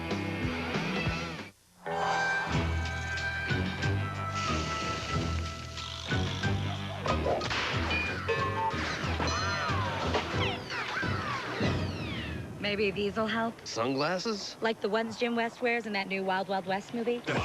Now at Burger King, you can get your own pair of Wild Wild West sunglasses from the new action-packed movie for just $1.99 with any tasty Western Whopper value meal. Who's Jim West? I don't know. What's a movie? When you have it your way, it just tastes better.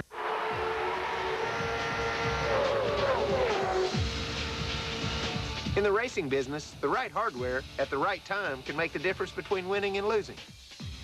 Get the toolbox that rocks at True Value. It's just $24.95 when you spend $20 or more on your Visa card at participating True Value hardware stores. Your True Value is the official hardware store of NASCAR, IROC, and homes everywhere. Davey Allison represented the next generation in a family of racing champions. Allison goes into the lead. His end came all too soon. The Life and Times of Davey Allison, Tuesday, part of TNN Hot Summer Nights Month. It was a crisp spring evening, and I was out surveying the countryside when I was lured into the fox's den by the succulent aroma of a freshly prepared feast. I salivated at the sight of freshly baked pizzas, hoagies, wedgies, stromboli, and more. The fox gestured for me to dine with him, and when we could eat no more, he wiped his whiskers and spoke these words I shall never forget. Boy, that's good. Yes, I remember it well. Now get a large pizza with all the toppings you want for just $9.99 at participating Fox's Pizza Dens. Fox's Pizza Den, boy, that's good. Got a job that's too big for you to handle? There's no job too big for Maintenance Masters. Locally owned and operated for 11 years, Maintenance Masters Heavy Equipment Division has everything from backhoes, tractors, dump trucks, and front-end loaders to industrial parking lot sweeper. No matter how big the job, Maintenance Masters has the equipment to handle it all. Maintenance Masters. Quality you can see, performance you can count on.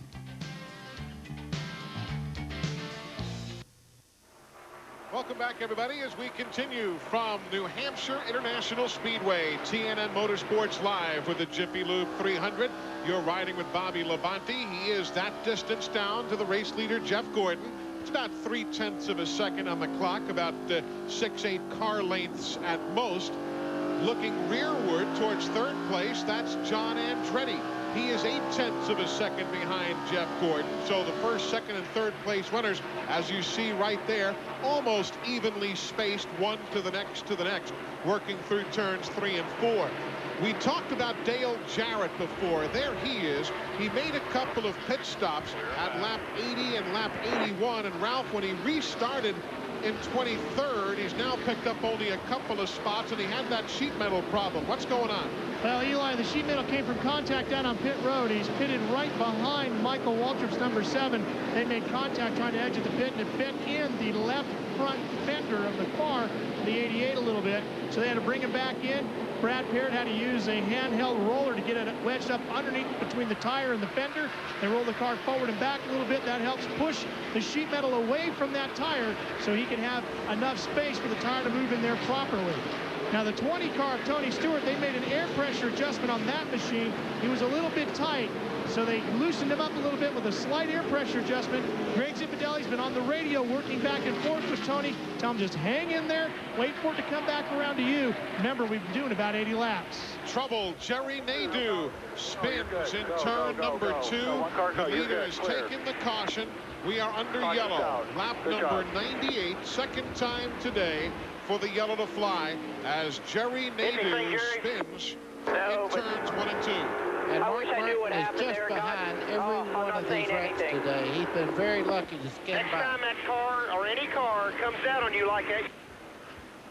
And Jerry Nadeau's radio, which was propitiously, I believe, cut off just in time so as to not offend impressionable young ears such as mine.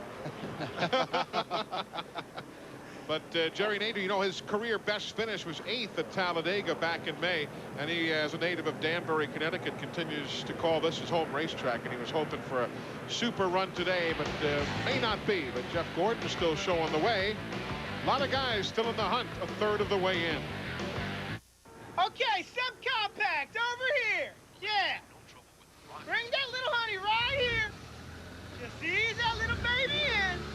Touch room. Now give her some gas. Warning, objects may appear smaller once you've tried our burgers.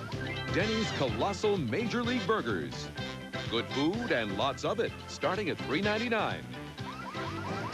Perfect. My, what big portions we have. Crew set. Everybody's ready. Let's go. Here it comes. Let's hit it. He was not the issue. Further up the field, there is Helio Castroneves. He gets onto the grass, loses it, and as the field charges into turn one, he takes several cars out with him. The good news is we have seen all of those drivers out and standing. As they went downhill toward the second turn, this is Cristiano D'Amata. Now, he's coming downhill, and watch what happens to him. He's through turn one cleanly on the inside. Gets a little sideways coming off, but watch what happens as he enters turn three. Looks like he had some contact with Brian Hurd on the left side of the screen there. Turned the car sideways and put him back into the gravel trap. And that... Welcome back, everybody. Pit stops are the name of the game for some of the teams, many that have gone a lap down early. Forefront, you see the Jerry Nadeau car, and there you see others who are making their pit stops now. Why are we under caution? Well, it wasn't just because of Jerry Nadeau. See what the replay shows us. Riding with Mark Martin down into turn one, just in front. Kenny Wallace, watch him get in the back of Nadeau. Nadeau spins around. Now watch Mark Martin. Incredible. He misses. He goes very high on the racetrack, accelerates off turn two. Reflexes when you're not feeling well, that's something special right there. Joe Nemechek in the garage area. Steve, can they get back in? Let's find out, Eli. Joe, you had a good start, but you've been in the garage for many laps. Can you get back out? Oh, we'll get back out. You know, the guys are working hard to get our Bell South Chevy fixed back up. Don't really know what happened there. I know Mark was right on my tail there at the end, and it got loose, and I just couldn't ever get it back. I was always behind, and I didn't think I was going to hit the wall, but we did. Just a tough day. I mean, we had a decent car. We just needed that first pit stop to loosen it up a little bit, and we would have been all right. That's Joe Nemechek. Folks, check out NASCAR online if you'd like, before, during, or after the races, anytime during the week. NASCAR Online is your 24-hour NASCAR Garage Pass, and we'll be doing a chat session with NASCAR Online when this race is over today, about 30 minutes after we wrap up. Also, you can stop by any NASCAR Thunder store location right now and pick up your free Thunder Club card, which gives our preferred customers discounts on future purchases. And don't forget to check out the new NASCAR Thunder website on country.com, or go to NASCARthunder.com for the latest NASCAR merchandise that's hot off the track. Restart lap 103. Jeff Gordon leads the Jiffy Lube 300. Jeremy Mayfield in that number 12 car is a couple of laps down. He had pitted just before the caution flag.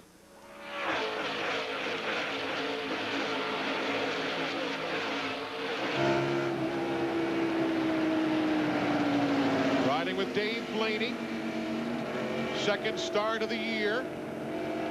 Ward Burton on the outside in the 22 as they come off turn four. Look at the crowd they have here today as you see the 21 car, the Wood Brother car, going down in the corner there.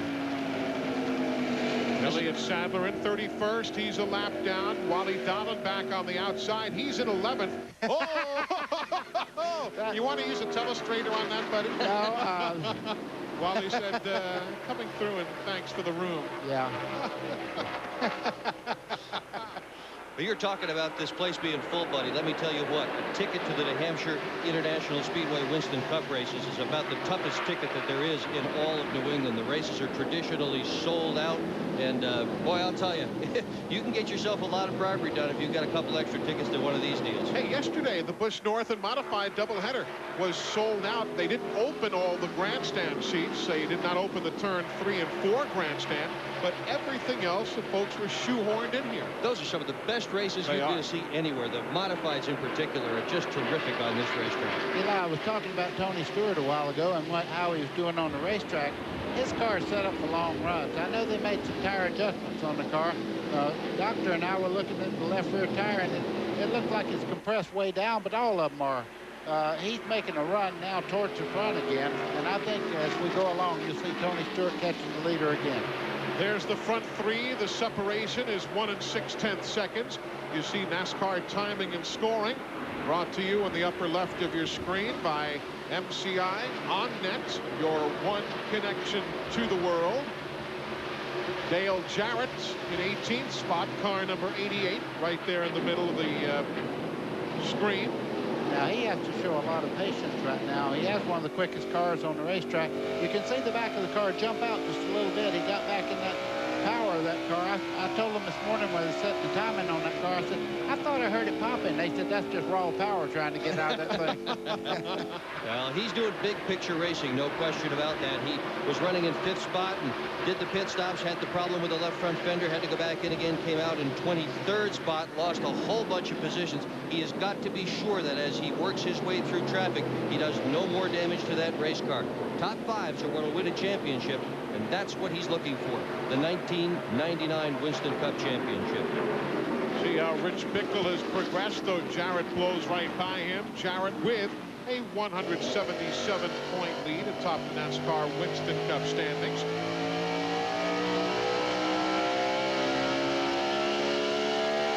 Riding with Bill Elliott now, looking back towards Dale Jarrett. Bill Elliott going a lap down early. Just joining us, Dale Earnhardt Jr. in the garage. So too Joe Nemechek. Both crews still working on those race cars. They are not out of the event officially. Jarrett right there is 7.5 seconds behind the leader, Jeff Gordon. Yeah, and you can see the car working extremely well.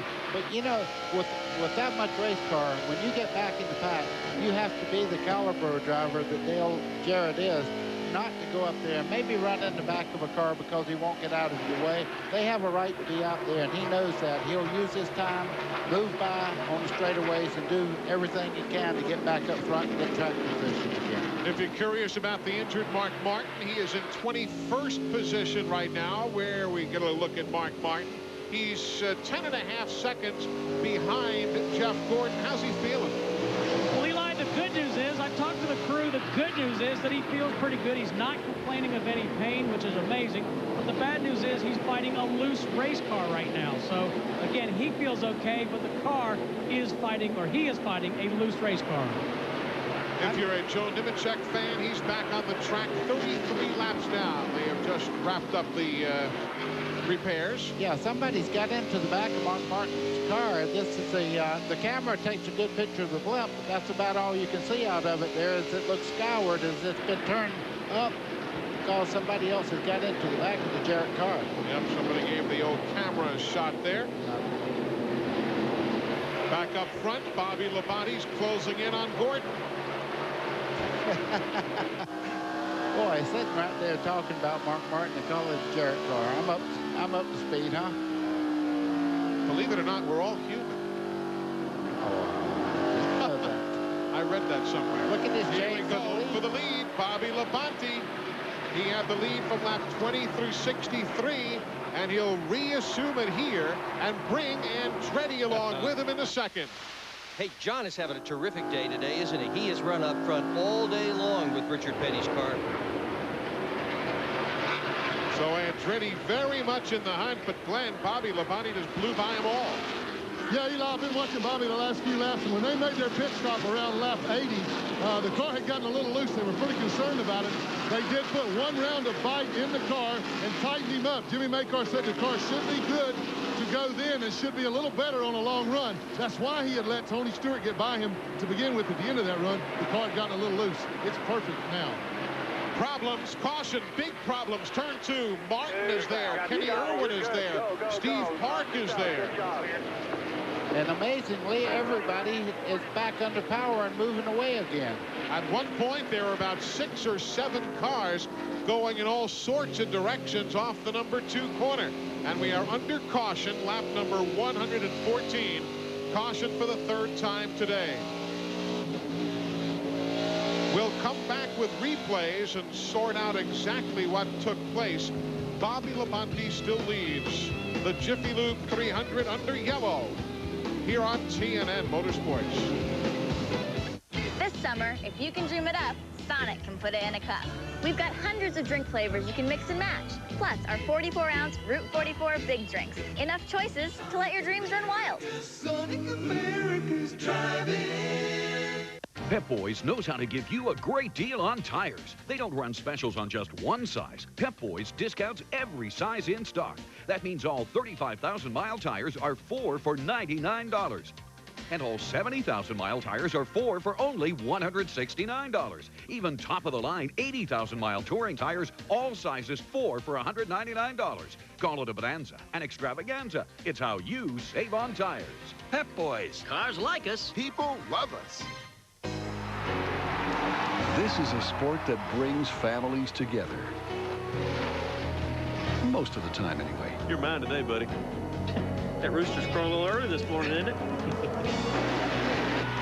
This is a sport where the hearts race every bit as fast as the cars. And this is a sport where some of its biggest fans are some of its smallest. This is NASCAR.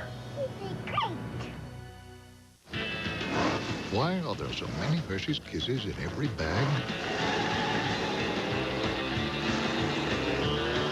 Because they go really fast. Little Hershey's Kisses, big chocolate taste.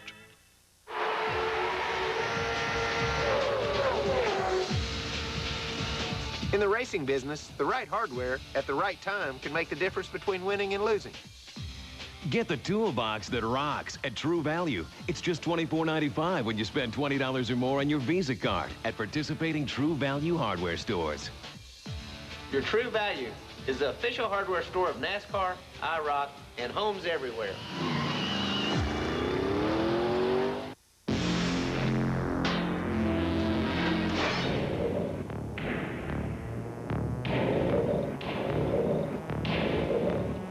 It's the most dangerous 8 seconds on television.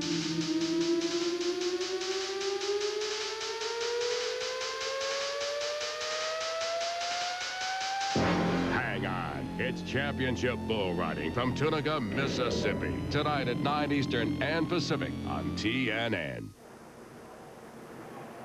Welcome back, everybody. We are under caution here, and that man is the race leader. That is Dale Jarrett, who did not pit when everybody else on the lead lap came in at lap 115. And why are we under caution? Watch this. Oh, Mark Martin got hit from behind by Kenny Irwin Jr. Well, he dodged the first 2 crashes, couldn't dodge that one. Watch it again here. Oh, there's the reason. Rich Bickle. Bickle got sideways. Martin checked up, and that's when Irwin tagged him. Not Kenny's fault, really. And look at guys going through the Tulies. See what Dave Blaney saw.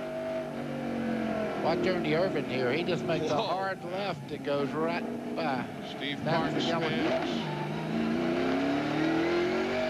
Now, all the leaders but Dale Jarrett elected to make pit stops. This is taped from moments ago when all the lead lap cars came in at lap 115, with the exception of Jarrett, who takes over the lead at that stage of the day. Now, you see Gordon, of those who pitted, did get the lead of those who made the stop, but I guess most important now to Jarrett is those 5 bonus points. Exactly right. He's now led a lap and got those bonus points, and they're so important. All right, we're going back to green now. More all the way. You ready? Green is green. Go.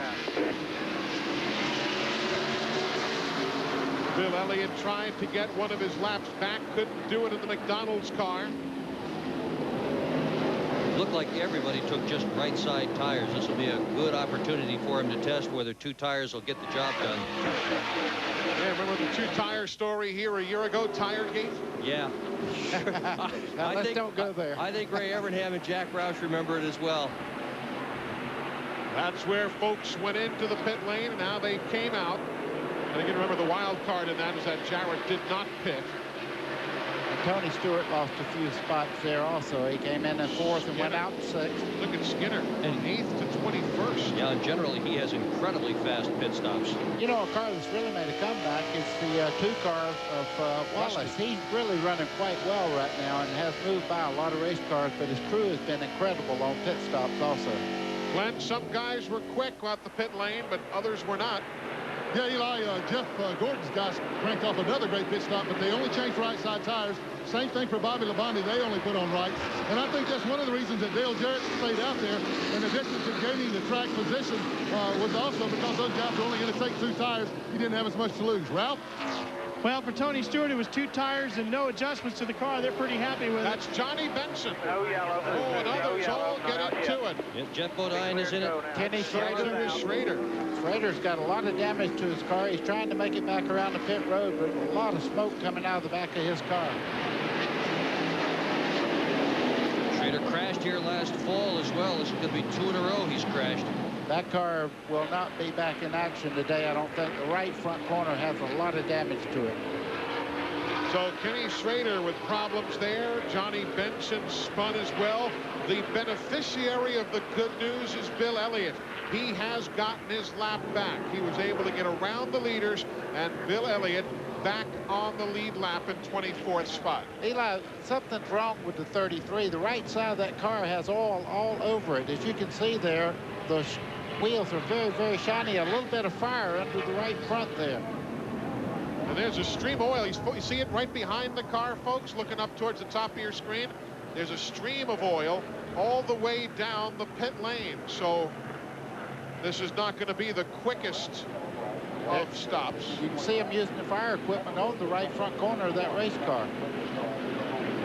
Kenny Schrader always qualifies so well here at New Hampshire, but has yet to crank out the kind of finish that he and his team truly deserve. They have worked so hard for a great finish, just haven't had one. Now let's get another look at these wrecks. Let's see what happens. 26 is Benson on the outside. Three wide. wide. Ward Burton was in the middle of that sandwich. Kenny Wallace made contact with Benson as they started into that action there. Looked like Skinner got a piece of it as well. Yep, Jeffrey Bodine spun. And obviously we've documented Schrader, who finished 42nd here last August. Remember when he was involved in an accident at lap 175. Now he's involved in an accident on 121. So he may end up with that same result because there's a lot of work to be done on the Skoal car. As the pilot flies through the night sky, the helmsman steers a course that is true. The landing signal officer checks the approach. The weather crew keeps an eye on the storm. The air traffic controller directs every move. The air boss orders a clear deck. The captain gives the final word. And the plane safely lands on board USS Enterprise. In the Navy, no journey is ever made alone. Call 1-800-USA-NAVY. Let the journey begin. Whenever you see racetracks around the world, you usually see Mobil 1 signs. So many people think that Mobil 1 synthetic is only for high-performance cars. Well, let me dispel that myth for you right now. Mobil 1 can improve the performance of almost any car while protecting the engine even under the most severe conditions. So for the same reason the race guys use Mobil 1, so should you. Nothing outperforms Mobil 1. Sleek, sophisticated, stylish, and yet with an exhilarating V6. Chevy Monte Carlo lets you express that hidden part of your personality, just dying to get out. Mr. Freeman. How are you? Tommy? Monte Carlo. The side you show the world is up to you. Get low APR financing or $2,000 cash back on a new 99 Monte Carlo. Livelong Day 19. Traveling the circuits of NASCAR. Darlington, Daytona, Talladega, Charlotte. The drivers, the cars, the action, bumper to bumper, mano-a-mano at speeds of over 200 miles an hour, with us covering every heart-pounding, adrenaline-pumping moment at the incredible speed of over 35 miles an hour, as fast as it goes. What?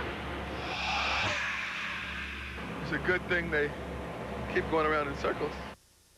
TNN Motorsports live coverage of the Jiffy Lube 300 is being brought to you by Genuine Chevrolet, the cars more Americans trust.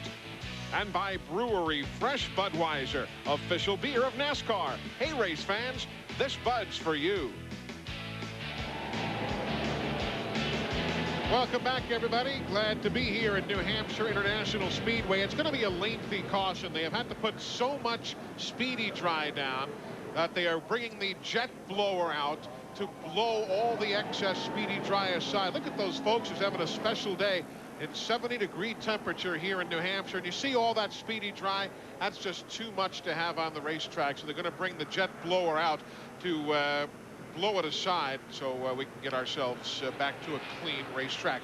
While we have time, why don't we bring you the AutoZone Tech Fact, brought to you by the more than 2,500 AutoZone stores across America. AutoZone, the best parts in auto parts. Here's Steve. Hey, thanks, Eli. I know a lot of you fans at home know that at different racetracks they have different tire compounds, which is to say different hardnesses of the tires. Well, here in Loudon we have a very interesting situation. This is the right rear tire of Mark Martin. On the right side, this is the tire that they use at Phoenix. This is the left front for Mark Martin. On the left sides, they use the tire that they use at Richmond, and this is the only track on the Winston Cup surface where they use different compounds from different racetracks, and that happens right here at Loudon. And let me pay it off while we have some time, Eli. The 99 car of Jeff Burton, he stopped on lap 115, and he just took 2 tires, right sides. Mark Martin, his teammate, also stopped then. He took 4 tires, went out, and then came back in because he has some damage to the left front of the car. They had to pull the valence off, so don't know how that'll affect the handling of the number 6, but he has stopped twice here recently. Mark is in 16th spot right now, and again you see we're still away from getting this racetrack clean after Kenny Schrader put all that oil down. Here's the replay of what happened again before. See, it's one of those domino effect kind of situations. Exactly. When Kenny Wallace got in there, let's just take a look here as we start off the corner. You can see it's hard to get on the brake hard enough to miss. These guys are going everywhere. Look at the oil on the racetrack already there as they start off. Dave Blaney did a good job, though, wowing it right down and staying out of harm's way. We'll be seeing Dave Blaney here on TNN on Saturday night of this coming weekend at the Myrtle Beach Speedway. Ray Evernham says, well, my guy's in second. We've got a lot of time to get to the front yet. Hitting the road soon for a long summer vacation? Put Sears on your map first and head to the Summer Road Trip Tire Sale for terrific deals.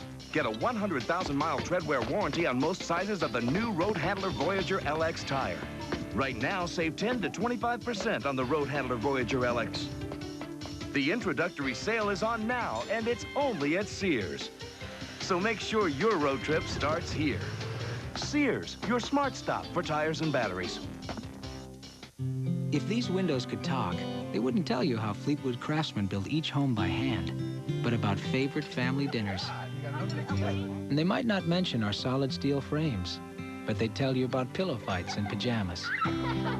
Because at Fleetwood, we know the quality that counts most in a home is the quality of life inside. Fleetwood Homes, quality for life. Call 1-800-350-2300 for a Fleetwood Homes retailer near you.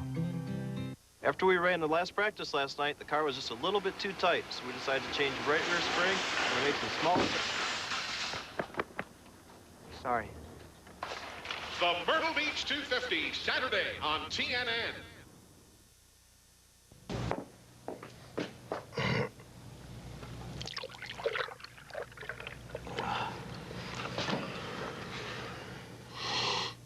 It's an American car. Cadillac. Power windows, power steering. And the air conditioning's on the fritz. And wait until you meet our sales staff. Denoyer Chevrolet. We know cars. Having a bad day? Need some parts? Weller Auto Parts has the parts you need. With over 20 experienced professionals and a computerized inventory system, the staff at Weller Auto Parts make service and quality their priorities. Weller Auto Parts stocks over 1,000 new, used, and quality rebuilt engines, transmissions, radiators, and driveline components. And being an environmentally conscientious company, Weller Auto Parts policy is one of recycling whenever possible. Weller Auto Parts, located at 1629 Douglas, Kalamazoo, 616-381-9490. Welcome back, everybody. You see them trying to use the old-style street cleaner, but that does the good job here at dispersing all of that speedy dry, and that's what happens when you lose all the oil on the racetrack. You want to know what a big vacuum cleaner looks like? You're looking at it right there. It sweeps it under and sucks it right up into the back of the truck there. And there's still some more oil on the racetrack, so this caution is going to be continuing for quite a while. If you're just joining us on TNN Motorsports, we're happy to have you along. Here's what you've missed of the Magic Mile. Kenny Wallace and Sterling Marlin got together quickly. Joe Nemechek spun at lap number 77 for the first caution of the day. Dale Jarrett got into some traffic on the pit road, but he's recovered to run again. Mark Martin, meanwhile, had a good eyeball on what happened at lap 98 when Jerry Nadeau spun. And then at lap 114, Mark Martin, the recipient of a hit of Kenny Irwin, while the guy ahead of them, Rich Bickle, had checked up. And that's what brought about that caution flag at lap 114. Hey, folks, quick reminder, be sure to catch the NASCAR Rocks concert tour this summer. And here are just a few of the dates and locations where you can catch this unprecedented 30-city music tour and festival featuring the Allman Brothers Band. They celebrate their 30th anniversary this year. So be sure to stay tuned to TNN for more information as NASCAR Rocks America. Maybe you'll get to one of the concerts where Buddy Baker is the opening act. Then again, maybe you'll luck out and you won't. Well, since you have the great singing voice, we'll wait and let the people decide someday. Oh, Lord have mercy. Lap 129 here at New Hampshire International Speedway. Fans from Canada and the United States looking on here at New Hampshire. What's it like to bite into a Wendy's Classic half-pound double with cheese?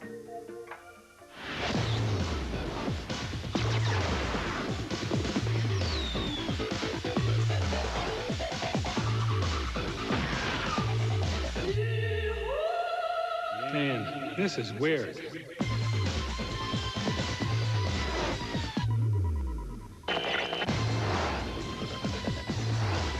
Wendy's, it's hamburger bliss. TNN salutes a century of motorsports with the Unser family. Bobby Unser began the tradition. At age 15, he raced modified stock cars and progressed to become one of the most versatile drivers in history. He was three-time winner of the Indianapolis 500 and the undisputed king of the Pikes Peak Hill Climb.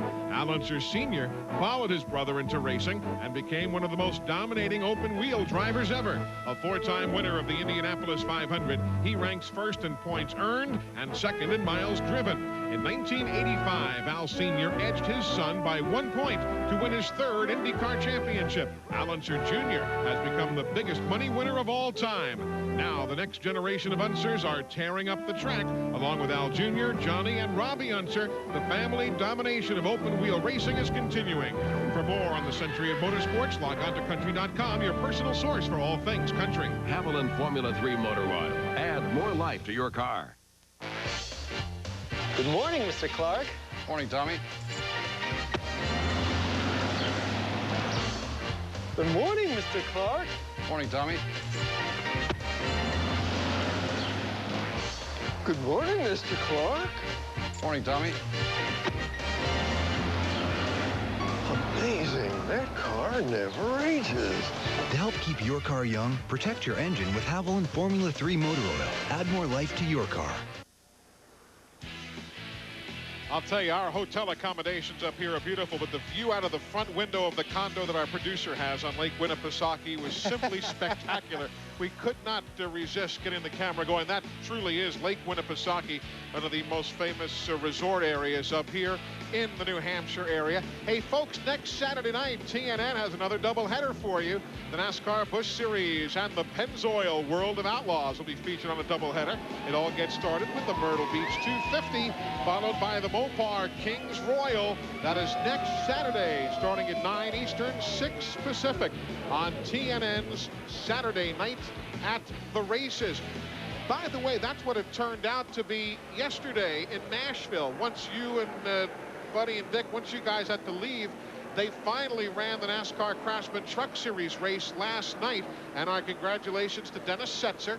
Got the win over Kevin Harvick, Jimmy Hensley, Joe Ruttman, and Jack Sprague. Ron Hornaday came home in 23rd. So the point standings now, Jack Sprague still atop the heap. He has a 65-point lead on Greg Biffle. Stacy Compton is in third, but they finally did get the Federated Auto Parts 250 in at Nashville. And Dennis Setzer's done a great job this year. He won in Texas and then last night. That's pretty good. I tell you, he's a tremendous driver. This long caution flag has definitely been a help to some of the teams that have been working down there on pit road. Schrader's car is now back out again. The 31 has made repeated stops, and the number 1 is Steve Park has been in and out. Let's go to Ralph Shaheen. Well, they have been in and out with Mike Skinner's car 8 times now this afternoon during this lengthy yellow. He had gotten together with Kenny Schrader during that incident. In fact, on one of the first stops, James Landon, the rear tire changer, got hit in the eye with a lug nut that came flying off the wrench. Those wrenches spin at over 10,000 RPMs, so those lug nuts come off there awful fast. He's to the care center to get some stitches. Glenn Jarrett. Okay, Ralph, I'll move down to Dale Jarrett's pits, and some interesting strategy here. You know, DJ had to stay on the racetrack the last 2 pit stops. Well, now they've decided to come in. Robert Yates came down and pointed out to them, hey, guys, if we pit now, change all 4 tires in the caution, we're going to lose track position, but we can make it on only 1 more stop the rest of the way. So they're going to do a 4-tire change, put the fuel in the car. He was going to have to stop on about lap 170, 175 anyway, so it's just another gamble by the Robert Yates 88 team. Hey, thanks, Glenn. Ken Schrader has been off the racetrack for many laps. His radiator has been changed. The oil cooler has been changed. Lots of bent sheet metal here. The crew took a lot of these pieces off, and as we said, there's the radiator that they replaced and the oil cooler, so heavy damage to Ken Schrader. Schrader told the team that he'd got hit from behind, but he does not know who did it. So anyways, he's lost many laps. He is 11 laps down as the field does get the 1-to-go signal. By the way, the folks at Morgan McClure Racing asked us to mention their open house that's coming up on July the 17th from 10 in the morning until 5 in the afternoon. Bobby Hamilton is going to be there signing autographs at the shop. He'll be there from 10:30 until 2.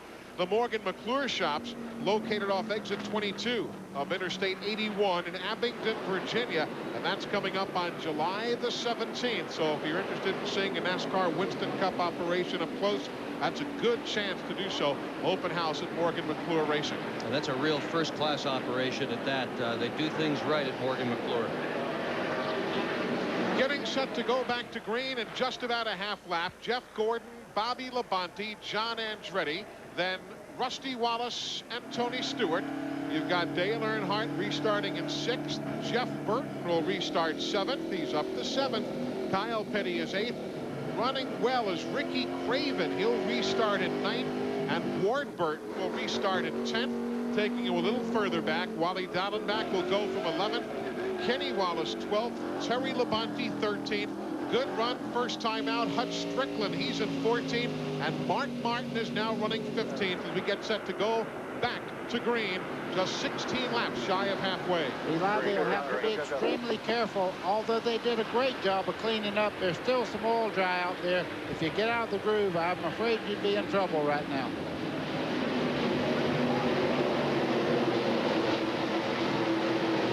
See all that speedy drive basically up towards the wall. They did a great job at cleaning the racetrack.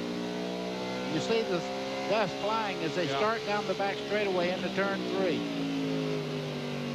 Everybody kind of tippy-toeing their way through. And Rusty Wallace just went right up to the wall. Yep. Got it rolled back down. Just. Jeff Gordon's off the pace. And Andretti is the leader. Gordon had to woe it on down 2. Andretti takes over as the leader. So we have yet a new face atop the leaderboard after Jarrett led from 116 to 133. Gordon led 134 and 135. And now John Andretti, lap 136, showing the way. And now Sterling has problems. Yeah, that's what I was talking about. He just got out of the groove a little bit, got up in that oil dry, lost control just for a moment, but was lucky enough to get it back straight. Talking about John Andretti, this car seems to run very, very well on flatter racetracks. In Phoenix, that was a winner with Bobby Hamilton driving. John Andretti this year in Martinsville, it seems that they really have the handle on the flatter track. 7th race he has led this year. And remember, too, he even led at Pocono for a bit, which is not totally flat, but certainly has flat track, short track, and all sorts of track characteristics to it. So John Andretti takes over as the new leader here in New Hampshire. Bobby Labonte's in second as Jimmy Spencer right behind him. Spencer is a lap down in the 23. Andretti has just taken off. He's built himself a good, comfortable lead, almost a full second now. Again, John Andretti took the lead. Let's check it out again and see what happened in lap 136. You see him there in the middle of the screen while Gordon was leading. Gordon goes wide, as you see Wallace did near the right of your screen. And while Gordon got it woed down, Andretti said, I've got the lead, and he does. Tony Stewart was way up there in the loose stuff, too. Now Gordon and Wallace battling side by side for 7th and 8th. And look at Craven in the 50. Ricky. And around goes Rusty. Oh, my. Oh, the hard hit. Caution. Caution. Number 5 of the day, lap 140. Rusty Wallace in the wall in turn 4. Wowee. And this morning, Robin Pemberton said this car is virtually perfect. They thought they had a great chance to win today. And I'll guarantee you that's one mad person driving that 2 car right there. As you can see him cranking it back up there, that was unspent fuel. The car didn't catch on fire. That was just coming out of the exhaust on that car. Here comes everybody back to the line now, and a lot of those guys getting laps back. Spencer, Little, Rudd, Mayfield, and Marlin all getting laps back. And oh, look at old Rusty. That's the wobbly wheel special. Boy, he's had some terrible luck this year. He has. Glenn, he's coming in, and you can't see the right side, but it's ugly. Yeah, Eli, he's heading down pit road. I was watching some of these other guys to see if they were going to come in, but I can see the right front tire wobbling, and it looks like the rear end has been broken loose too. The rear panhard bar must be broken, because I can see the whole rear end of the car wobbling back and forth. So this is going to take a while. He's going to take some major repairs to get that car back in shape to run any kind of laps at speed. You're exactly right. And the one reason they broke the track bar on the back of the car, it wouldn't even track down pit road. Well, you know, Rusty's just seething in the seat. Good thing we don't have an in-car microphone right now. Let's get another look at it. Let's see what happened, guys. Figure out exactly who did what. Okay, Rusty's on the outside of Jeff Gordon. You see Jeff Gordon right down on the bottom of the racetrack. Right there. There's contact between he and Jeff Gordon. Yeah, I was going to say, I thought it might have been Craven, but I don't think it was. I think it was Gordon and Rusty. And it don't take much there. Getting into the corner, the car is very light in the back. And just when they made contact, you can see Jeff all the way on the flat part of the racetrack trying to avoid. Now watch where he picks right there. Yeah, sure does. Sure does. Just not enough room. Gordon and Rusty. That view right there showed it all. Great Look camera at Bickle. Look at Bickle going through the grass. Did you see that? Yeah, he didn't know exactly where the 2 car might end up. And when you look up there, you have to make a decision. He went out through the grass there. And remember on the pre-race, folks, we talked about Rusty. You had an average finish here of 4th. I mean, this guy had finished no worse than 7th in the first 5 races. He started that inaugural race in 33rd, then led 106 laps and won it. He was 4th and 8th here a year ago. Watch it again. Let's go back up to the aerial camera. We're running real time for you here. Okay, Jeff Gordon's all the way under the yellow line. He sweeps out and catches the 2 car right in the left rear corner. Watch how hard the 2 car of Rusty Wallace hits the outside wall. I remember last week, Buddy, you and I were talking about this as we ride with Mike Skinner. We were talking about the speed you carry, even though it is a flat track and only a mile. Yeah, and you don't have the bank here to scrub off speed, so when you get in trouble, you just go straight across the racetrack into the outside wall. Boy, Mark Martin was right near that one, too. He is going to be exceptionally glad when this day is over, not just because he's running with a broken wrist and a banged-up knee, but he's just in the middle of everything he'd rather avoid. You know, those replays show you that cars that are back in the pack like that, they really have to decide in a hurry where to go because you can't see where you're going for all the smoke off the cars as they spin around in front of you. Don't you love it when they go to work on the hood with a sledgehammer? Those hoods fit. There's probably a 32nd of an inch between the hood and the fender when these races start. You get into a situation like this and the guy's hitting it with a 10-pound sledgehammer. Oh, boy, the body guys hate that. Doctor, I could write you a book for the times I looked through the windshield and seen them hitting my hood like that. Yeah, they hit it all the way to the Hall of Fame. That's exactly what's the story there. Well, we're at lap 144, 6 laps shy of halfway. We didn't have any cautions till lap 77, and the King says, what's going on? My guy's leading. You hear something? Stampede.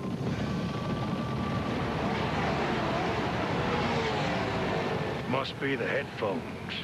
Wild Wild West is coming to Amoco for the high-tech headphones inspired by the action-adventure Wild Wild West. Just $1.99 with 4 Phillips of Ultimate or Silver. But you'd better hurry. They're moving fast. What are you listening to? Hip-hop?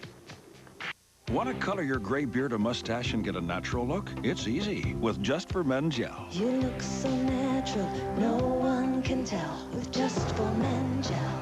No one can tell with Just for Men Gel. It's not regular hair coloring. It's specially made to penetrate that coarse, hard-to-color gray. Simply brush in and in 5 minutes, rinse. Now gray is gone, matched up to the rest of your hair. You look so natural, no one can tell with Just for Men Gel. TNN's Hot Summer Nights gets even hotter Saturday. That's when the NASCAR Busch Grand National drivers light up the night in the Myrtle Beach 250. Then there's more high-speed action as the Pennzoil World of Outlaws crown their sprint car czar in the Mopar Kings Royal. It's 2 great races, 1 great night. It's Saturday night at the races. This Saturday starting at 9 Eastern, 6 Pacific. A part of Hot Summer Nights Month on TNN. Over-the-road transit for this broadcast provided by Ryder Transportation Services. Welcome back to New Hampshire, everybody. Eli Gold, Buddy Baker, Dick Bergman, Glenn Jarrett, Steve Burns, and Ralph Shaheen. We have seen a little bit of everything here. A lot of pit stops taking place. Some guys now beginning to get on their own little pit stop schedule. We saw Dale Jarrett come in at lap 133. We saw John Andretti come in. A lot of these guys conceivably, well, Glenn, why don't you pick it up the way we're figuring it up here? Some of these guys might have a decided edge on some of the others. Well, Eli, I think what Dale Jarrett did a while ago is dictating the rest of these guys. We thought we were going to see them all. They were all on the wall. But then remember, I told you Dale Jarrett could make it all the way on one more pit stop. These guys last pitted, the guys that stayed on the racetrack now, the leaders, last pitted around lap 114, 115. So, you know, Dale's only got about 5 laps of green flag racing on his tires. Everybody was set to come in, but now they've decided not to. So it's interesting how the strategy is going to play out. If they had all come in, Dale Jarrett and his group would have looked like a bunch of geniuses because they'd have moved right back up to the front, regained all that track position. Now that they didn't, we're just going to have to wait till another caution flag. There's Dale Earnhardt. He's now running in 3rd, while Dale Jr. went out early with engine problems and ran only 44 laps. He has not returned. Jerry Nadeau just taking the Cartoon Network entry behind the wall, and you see a good bit of body work being done to the crew. Rusty Wallace, he's still on the pit lane in the Miller Lite Ford. Let's check the computer printout and see exactly how many laps he's lost. He's lost 7 already, Rusty has, and he's running in 40th position.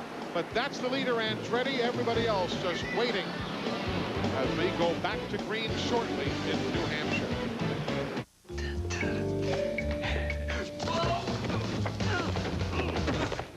Honey! Bill! Think we need a new ceiling fan? Lowe's knows how to help. With hundreds of fashionable top-quality fans. Including the new 1999 models from names like Hunter and Harbor Breeze. We can even have your fan installed for you. So with Lowe's guaranteed everyday low prices, making your room beautiful is a breeze. When it comes to ceiling fans, Lowe's knows. You got feet that sweat for a living, and you get athlete's foot. Smart guys know comfort comes in yellow. New improved Desinex powder, it gets rid of the fungus and absorbs twice as much moisture as Tenactin. Desinex soothes while it cures for comfortable feet. This man has found that a 1966 Mustang is a finicky little lady. She demands love, devotion, and a 4-barrel Holly carburetor. At Advanced Auto Parts, it's our job to see that she gets the carburetor and any other hard-to-find part overnight. As for the love and devotion, well, let's just say there are some things we won't get involved with. This summer, if you can dream it up, Sonic can put it in a cup. We've got hundreds of drink flavors you can mix and match. Plus, our 44-ounce Route 44 big drinks. Enough choices to let your dreams run wild. Sonic America's driving.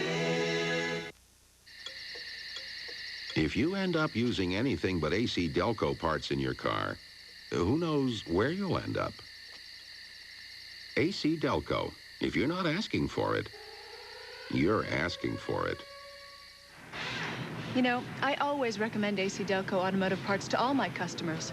They're some of the most dependable you can buy. AC Delco. If you're not asking for it, you're asking for it.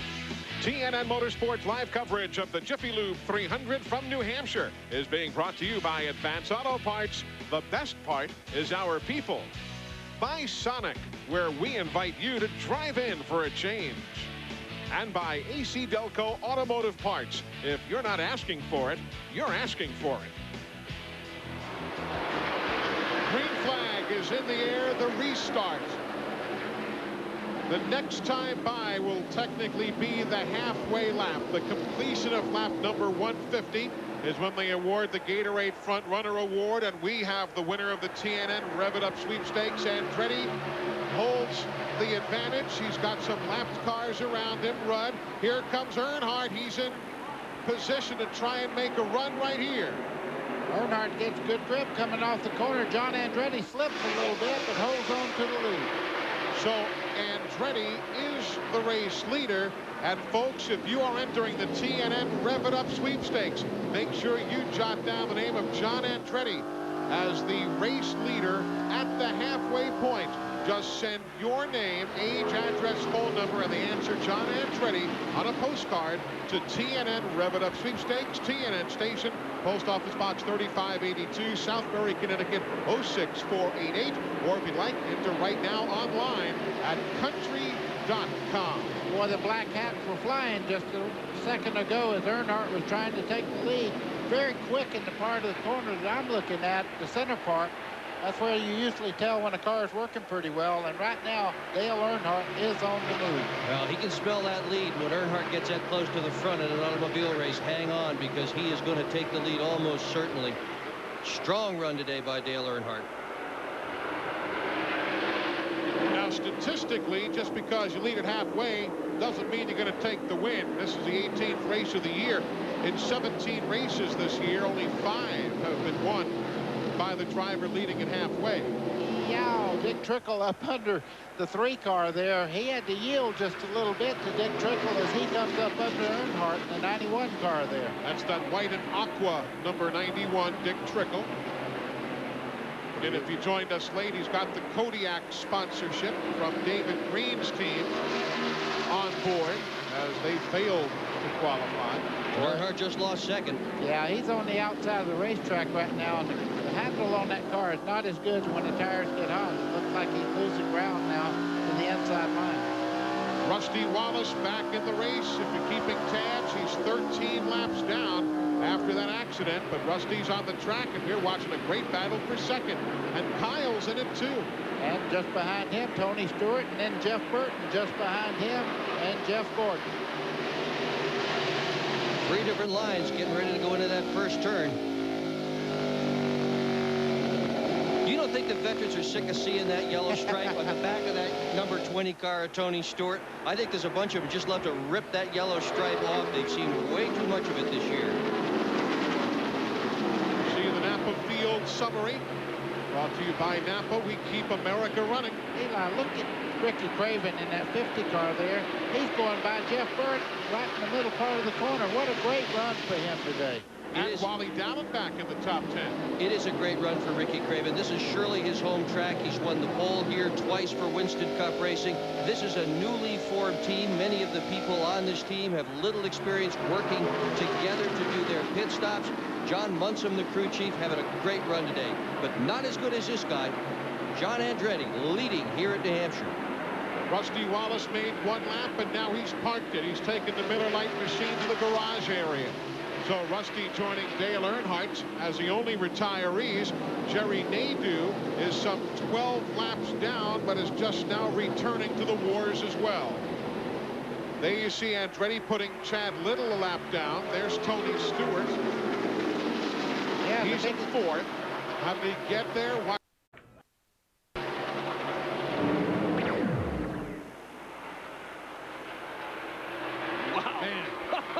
He just rocketed by Kyle. Yes, he did. Kyle Petty's always been aware of the people around him, so when he looked over and saw Tony Stewart was really much quicker, he didn't battle him at this point in the race. There had been 3 or 4 laps to go. He'd had to earn that spot. He's going to have to earn the next spot if he's going to get by that black number 3.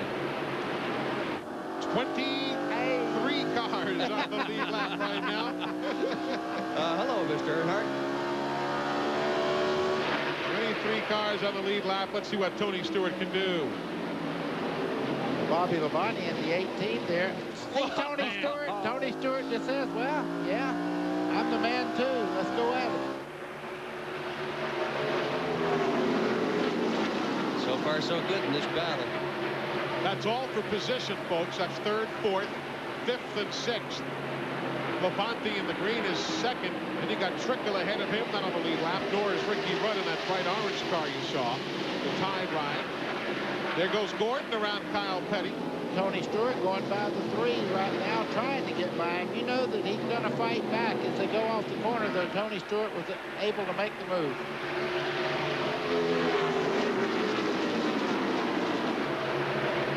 The lead, well, it's about a half second with a little traffic around. John Andretti took the top spot at lap 136. Now leads it at 160. Is there anything else? An only real thing to do? Anything else I need except cold and you?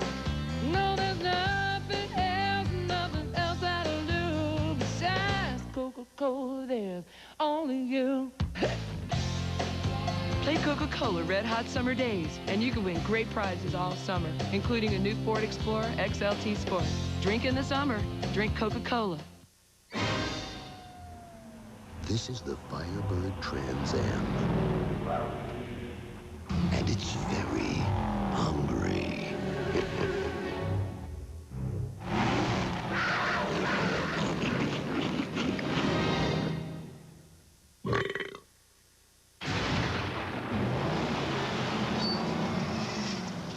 The muscle car lives. Firebird Trans Am by Pontiac. Experience the sounds of NASCAR rocks. This summer, join CBS as NASCAR hits the road with concerts featuring today's hottest performers. Feel the rush of NASCAR rocks. The Myrtle Beach 250, Saturday night on TNN. It's about vision, about that part of imagination which lives outside the lines. It's about focus and the engineering freedom to change everything. It's insight and the flow of original thinking that can revitalize an industry. It's thousands of people visualizing change and one company's way of looking at tomorrow.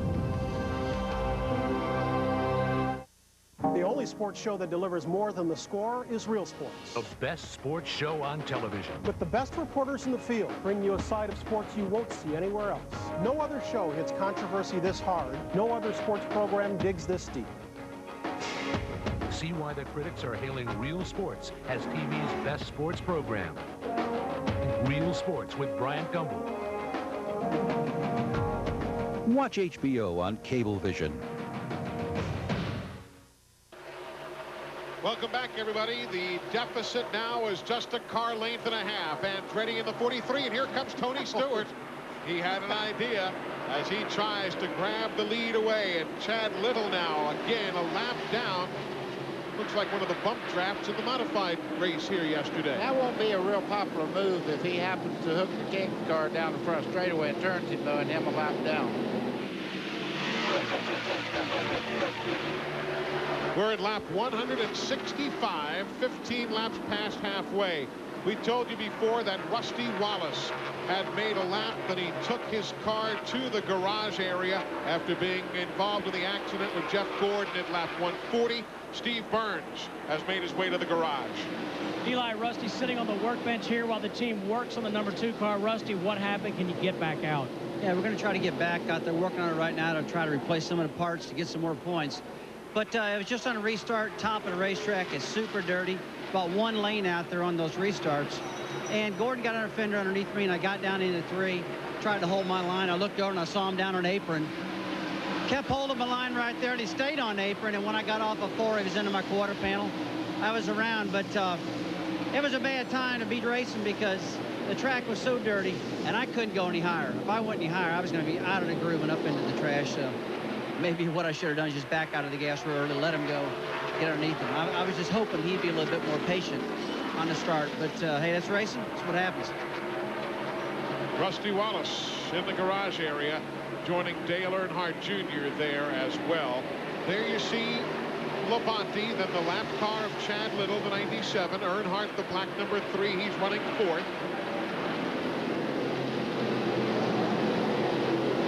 Earnhardt's crew was talking about having trouble getting the car to cut through the corners yesterday, so they threw a whole bunch of changes at it this morning before the race, hoping it would work. Car is good, not perfect. Tony Stewart in 2nd spot, got there a few laps ago with this pass against Bobby Labonte. He looks to the inside, and it's nice to have a partner out there, a guy that's on your own team. He looked in the mirror, watched the 20 car much quicker, moved over, let him go. That's been a favorite spot for Tony Stewart here today. We saw him get a move around Kyle Petty earlier, among others. And the other thing, Tony Stewart is much quicker right now than any car out there. By the computer, he's showing himself about a 1/10 to 2/10 of a second quicker than anybody else out there on the racetrack now. Tony with a 65-point lead in the Ray Bestis Rookie of the Year points. That lead is over Elliott Sadler. 135 points over Buckshot Jones, who's not here. Well, I hope they've got a whole lot of extra Tony Stewart t-shirts, because this morning as I walked through the concession area behind the grandstand, there were more people standing at his trailer waving $20 bills in the air than anybody else's trailer. And after this run, well, I just hope they got a whole lot left. Do you think?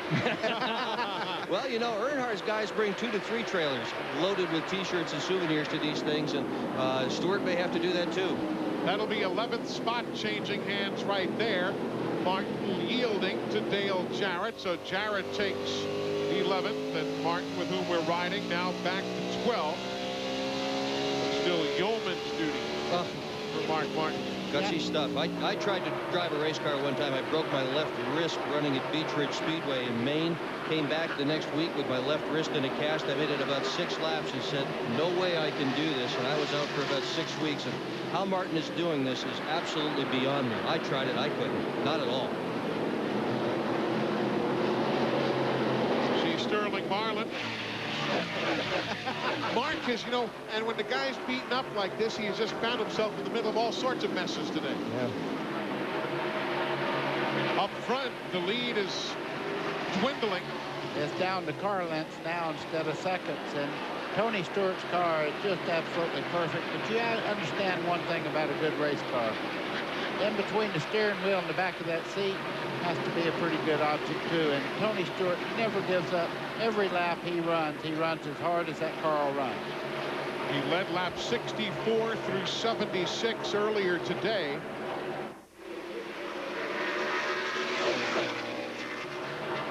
First ever Winston Cup start at this racetrack for Tony Stewart. Look at the race he's having. Ran here last year in the Busch Series, finished second to Buckshot Jones. but this is his first ever in this weight and horsepower race car.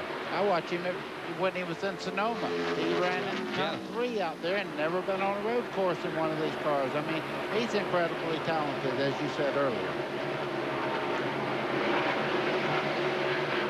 So's the guy in front of him. John Andretti had that fine showing at Martinsville earlier this year. Aldo Andretti is just having a great time watching his son run. Ran into Aldo in the airport the other day. Had a nice little chat. Very, very proud of John, as you'd expect. There you see Dale Jarrett dealing with the lapped car of Ricky Rudd. Ricky's in 25th, a lap down. Ward Burton is back for position. Ward in that yellow and black 22. He and Jarrett and Mark Martin are battling for position now, 10th, 11th, and 12th.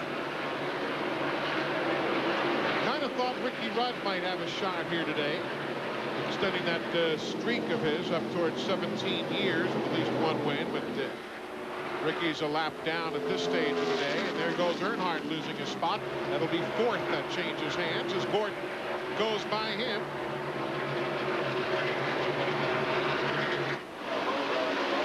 Three cars on the lead lap. The last one is Jimmy Spencer in 23rd. And there's Ricky Craven. Moved himself up into 6th position now. That's an old Jeff Gordon car, believe it or not, that number 50 that they resurrected and put together for the team. Up front, Tony Stewart continues to chase down John Andretti.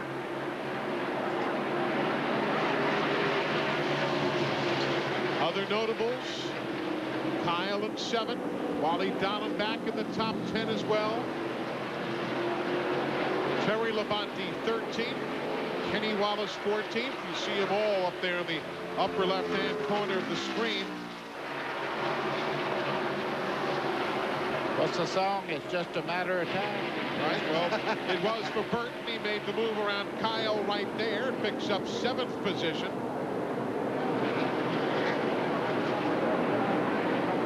Tony Stewart, the guy said, we're here in a Busch Series car a year ago where you can just kind of let the car roll through the corner.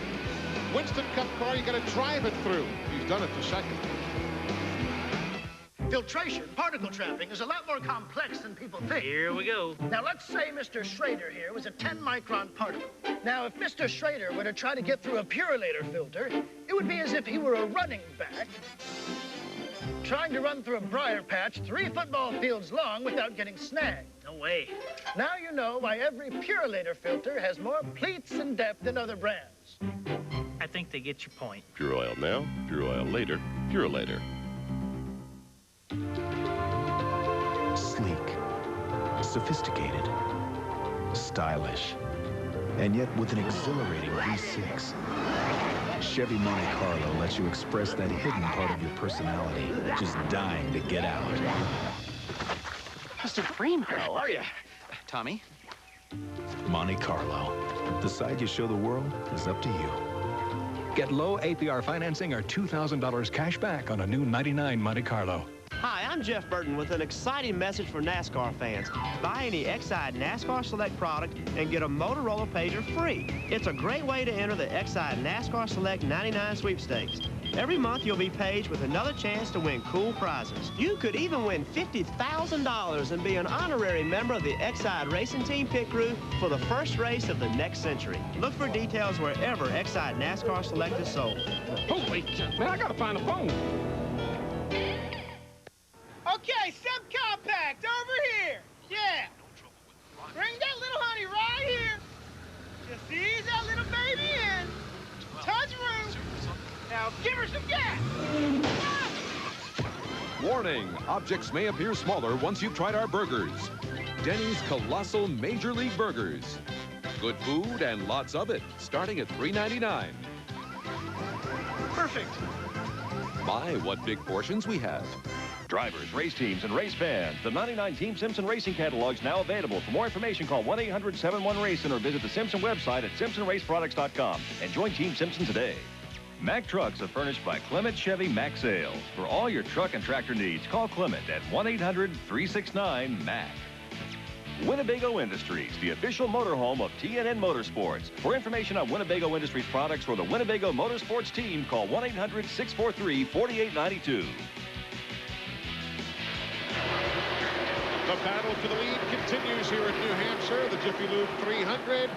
Tony Stewart's been doing that lap after lap. He is particularly strong off the corners, middle point and off the corners. You see Andretti pulling him a bit on the straightaways, but Stewart really making the noise off the corners, actually from the midpoint forward. Two equally prepared cars, it looks like, and it's very hard to pass anybody who's running the same speed and in the perfect line around the racetrack. Where would you go to pass that 43 unless he right slips there. up just like that? Labonte is right behind them, an eighth of a second behind. And don't you know, crew chief Greg Zipadelli on that number 20 car is jumping up and down. He has won here before, once with Mike McLaughlin, 2 times in the same day in the modified and also in the Busch North Series. He has also won in other times here at New Hampshire. Zippy's one of the locals from Berlin, Connecticut. And he would cherish a visit to Victory Lane here today. We've still got a lot of racing to go, though. We're only at lap 186 of 300. There you see Earnhardt, the black car, in 5th. Jarrett in 6th. Jeff Burton now up to 7th. What has he picked up the light 31 positions today so far? How about it? Solid run for that team. Ricky Craven still running in 8th. Kyle Petty 9th. Wally Dallenbach in 10th. There's the battle for the lead again. Same spot. Can't do that in 1 and 2, what he's doing. He's trying to find the place that he's weakest. John Andretti, where he's the weakest. And you see Stewart right now. He's looking him over, trying to figure out, okay, where is he not quick as I am? That's where I need to make my move. You see the intervals from lap 186 to 187, lap 188. Well, right in the middle of the turn. Yeah. He is so good in the middle of that corner. 30-17. On net from MCI WorldCom, bringing you NASCAR timing and scoring. On net, your one connection to the world. Kyle Petty blows up going down the front stretch. Trouble into turn number 1 as the leaders watch Kyle Petty, who is running in the top 10, apparently expire an engine.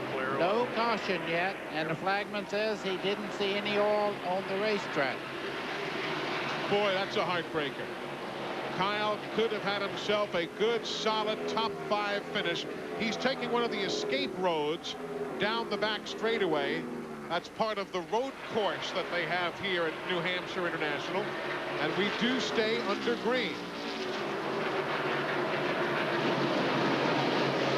There, a spot will change hands. Jarrett wants 5th. Jarrett takes 5th. Clear high. Position number 5. 24 beer next car. And they're letting DJ know exactly who he's chasing. 24, Gordon being the next car.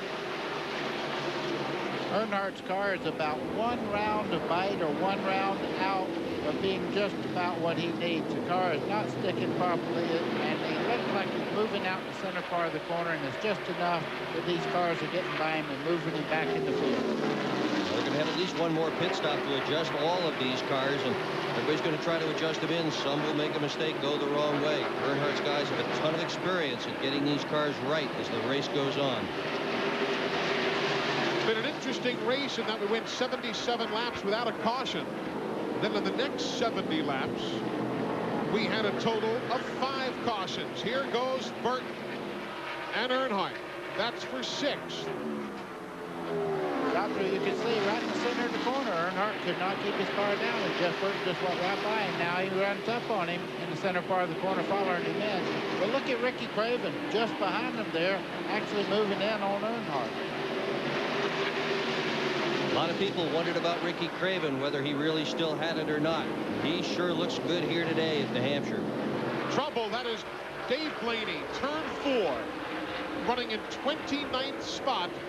That W for that movie Wild Wild West that helped sponsor the effort here this weekend. And the lap back for Kenny Irwin as he swung right by.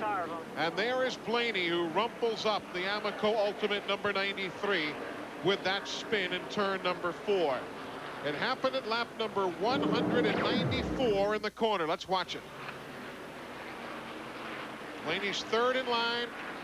Oh, got a little help there. Yes, he did. Got a hit from Rich Bickle in the caboose, and that sent Blaney shortening it up. Every once in a while, you guys hear me laugh. I get a little sound from the truck that I work with, and he said, there went the golf clubs. And the yellow stripe is wounded as well. Second race of the year for Blaney. Now, we're at lap 194. One would assume we'll see everyone come in, and indeed they do. These pit stops will be at 195 for all the race leaders. Andretti, Stewart, and Bobby Labonte in our triple split screen.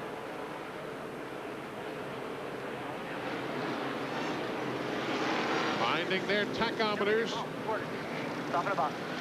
Stop in the box. Into work they go.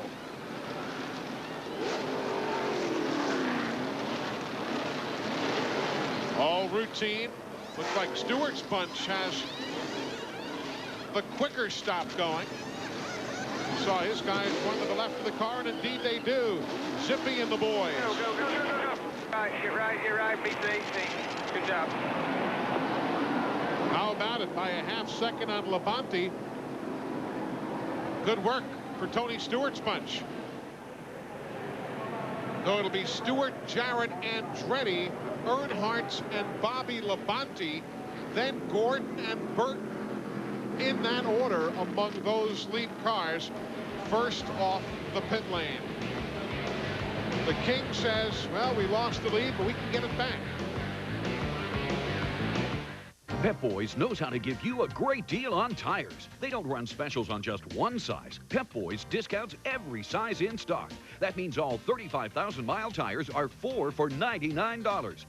And all 70,000-mile tires are 4 for only $169. Even top-of-the-line 80,000-mile touring tires, all sizes 4 for $199. Call it a bonanza, an extravaganza. It's how you save on tires. Pep Boys. Cars like us. People love us. Some things are obvious from the start. Like, things turn out better when you work together.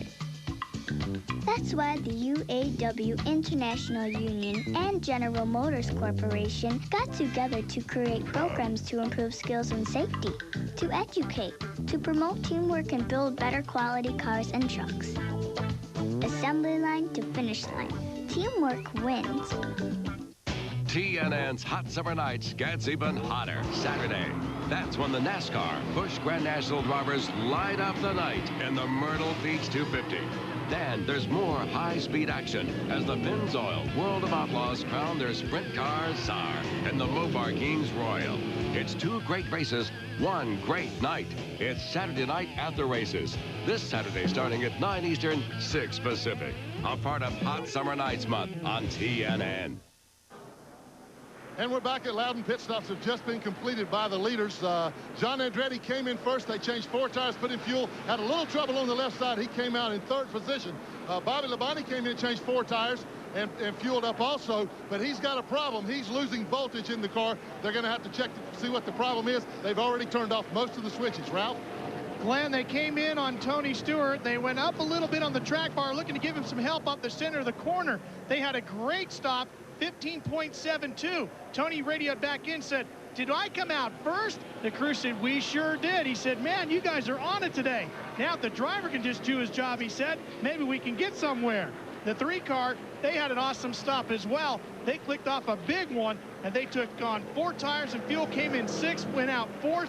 He's a little tight in the center of the corner, a little loose off. They made an air pressure adjustment on the 3 car. Steve Burns? Hey, Ralph, just talked to Frankie Stoddard, the crew chief on the 99 of Jeff Burton. They changed 4 tires, obviously filled up with gas, and they said, Frankie said they wanted to free the car up just a little bit for Jeff.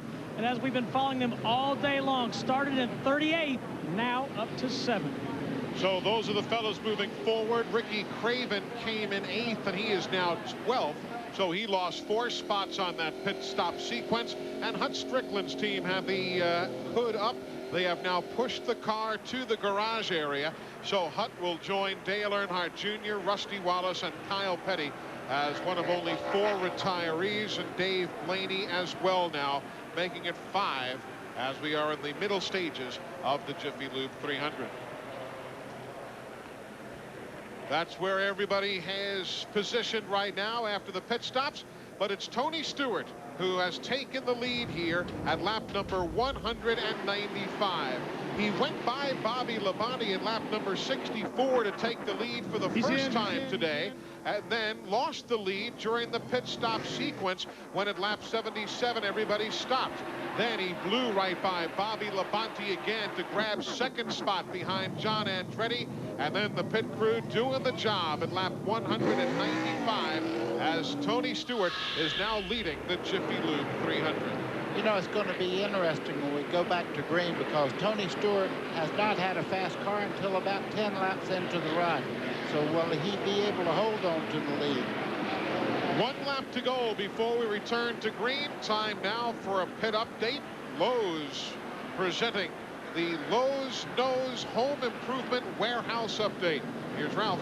Well, one of the most knowledgeable crew chiefs up and down pit road is Larry McReynolds.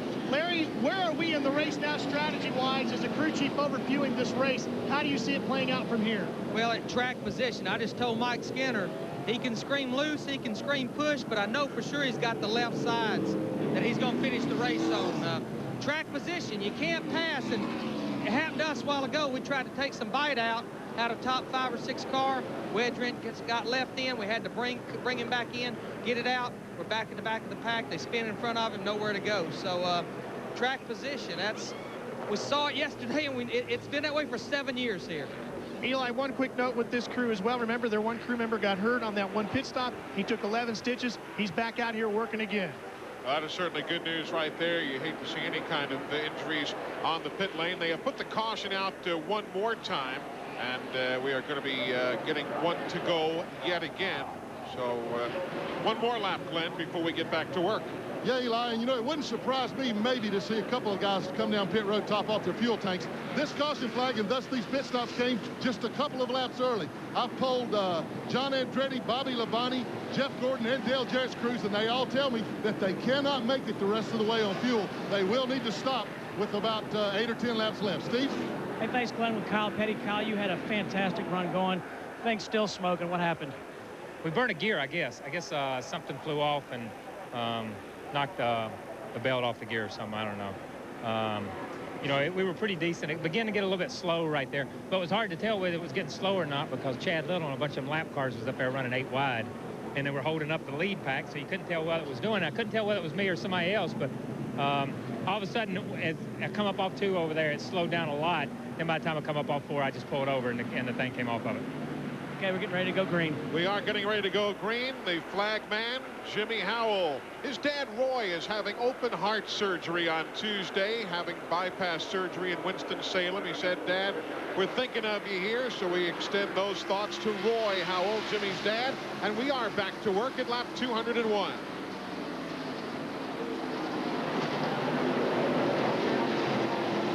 Stewart, Jarrett, Andretti. The 75 Musgrave not on the lead lap. He's at 22nd a lap down. 21 teams are on the lead lap.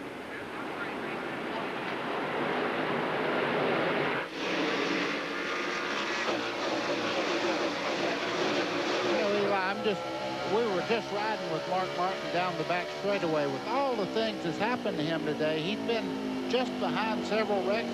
Actually got hit a couple of times, and he's already moved himself up into 8th place. Well, how about all the stuff that's been happening to Dale Jarrett? I mean, last week at Daytona, he runs over a turtle of all things and still manages to get the car squared. Oh, trouble! Bobby Labonte. Oh, boy. Caution.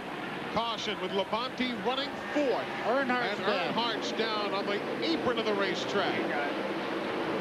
So the number 3 and the number 18 spin in turns 3 and 4. And we are under caution at lap 203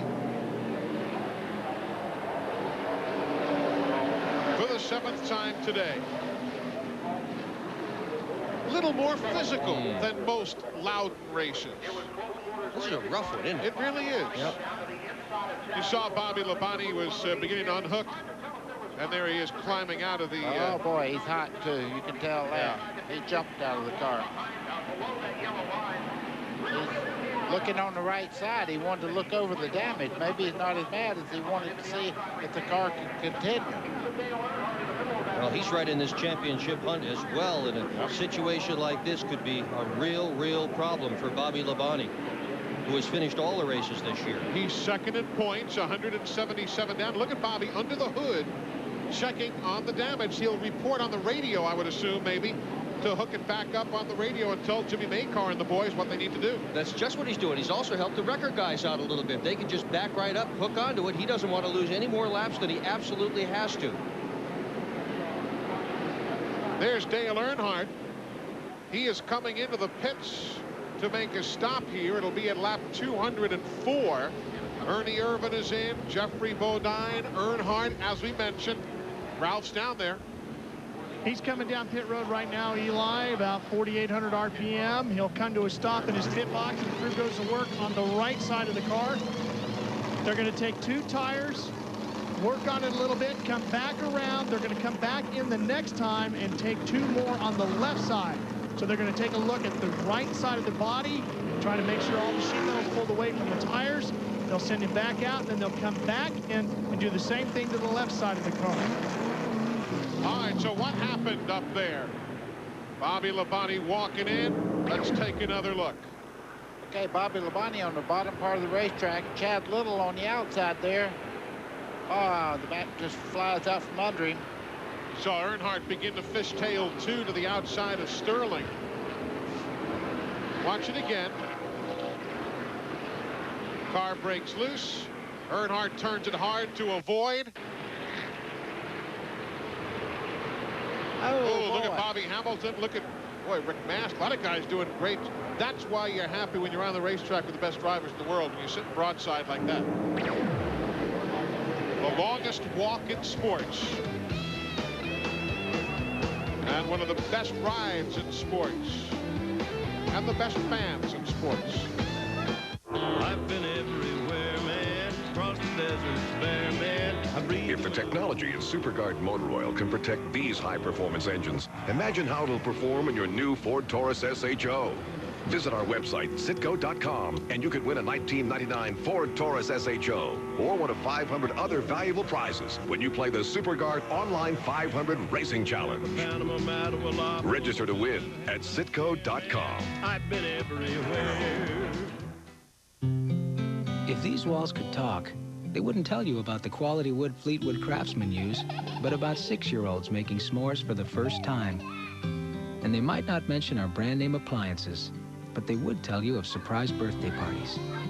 Because at Fleetwood, we know the quality that counts most in a home is the quality of life inside.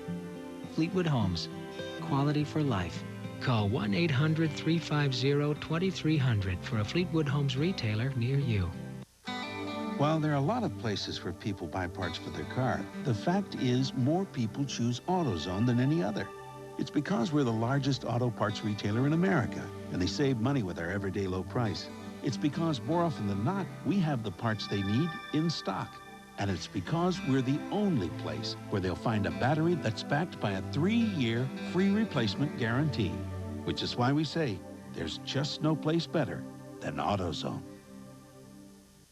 We're talking rugged, we're talking fun. You ride the best and the job gets done. Polaris ATVs are made in the USA. We're talking tough. 56. 56. Buy a new Polaris ATV now with payments as low as $56 a month. See your Polaris dealer for details.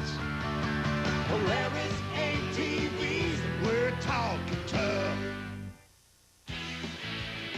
TNN Motorsports live coverage of the Jiffy Lube 300 is being brought to you by the more than 2,500 AutoZone stores across America.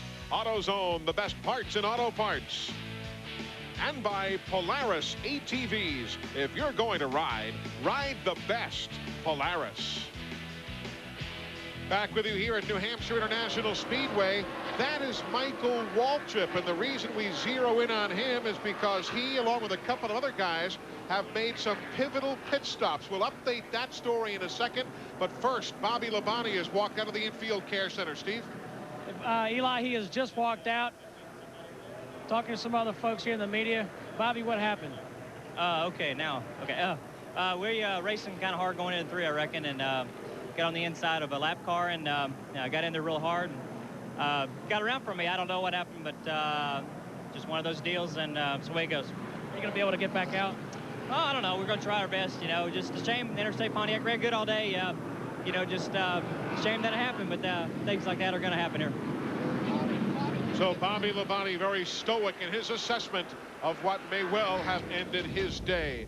Bobby Labonte's day began with a pass of Jeff Gordon at lap number 20 to take over the lead. And Bobby Labonte felt like he was set all the way. Then later in the day, again with Chad Little in the picture, he was sideways. He yields the lead to Tony Stewart at lap number 64, but then comes right back and grabs the lead from Jeff Gordon at lap number 113. So this day was looking up for Bobby Labonte. But of course, moments ago, caution comes out at lap 203, and Bobby Labonte's car to the garage. As we were saying, an interesting pit stop storyline, Glenn. It's beginning here to develop inside of the final 92 laps. Yeah, Eli, it's getting down to the real nitty-gritty right now. Remember I said a while ago that some of the cars might come in and top on the last caution period. The only one that did was Michael Waltrip. When they restarted, there was 100 laps to go. They say they can make it the rest of the way. Dale Earnhardt and Ernie Irvin have come in repeatedly under this caution session, so they can make it the rest of the way. The other cars, they're not sure. These caution laps have helped, but they're still not sure. It's going to be a stretch if we go green the rest of the way, and we're green now. We are green right now. 90 laps to go. Stewart, Jarrett, that's your front two. And a couple of lapped cars before you get back to third place, Andretti. We're riding with Mark Martin. He is remarkably in 5th right now. Injuries and all. Here's a battle for the lead. Jarrett, who led from lap 116 to 133, is going to try and force his way. Wait a minute, isn't Jarrett supposed to be conservative going for a championship? Yes, he was conservative there. He gave Tony Stewart a huge break right there. Tony Stewart didn't get forward bite off the corner, and he was right up under him. He backed out of the throttle. That could have been big. And that's the style you see from a Dale Jarrett, too. He races you hard, races you clean. The 75 there, Musgrave. Not on the lead lap. Ted's a lap down at 21st. He is the first driver a lap down. Those of you who keep up with some of the more obscure statistics on the circuit may already realize that Bobby Labonte is one of only 2 drivers to have officially been running at the end of every single race this season. He and Rick Mast, the only 2 running at the end of every race. And if you think, yeah, Tony Stewart was in there, no. He ran out of fuel at Michigan on the last lap. So if Bobby can't come back, Rick Mast will be all alone as running at the end of every single race thus far this season. Riding down in the corner with Jeff Burton. You see right in front of him the 12 car there, Jeremy Mayfield, who's just been off the pace today. Mayfield's 2 laps down, while the 99 Burton is in 4th. Martin, his corporate teammate, trying to pass him now as we ride with Martin. Talk about being hurt. Now this guy has been out there. He missed 2 or 3 big wrecks, been in one himself, got his car bent up a little bit, fighting back like a guy that really wants that championship. And that just proves to you how tough Mark Martin really is. And how good Mark Martin is and how badly he does want the championship. He's finished 2nd in the championship points 3 times, 3rd 3 times, never won it. And what a great champion he would make. Mark is 3rd in points right now, 234 behind Dale Jarrett, and could well take over the 2nd spot because Bobby Labonte's in the garage. Rusty Wallace is returning to the race. Those of you who keep tabs on the Miller Lite team, Rusty is 73 laps down, but he is back on the racetrack here in the middle to late stages of the Jiffy Lube 300.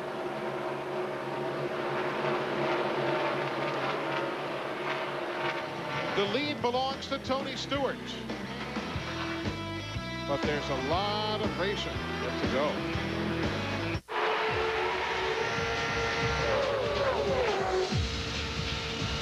In the racing business, the right hardware at the right time can make the difference between winning and losing.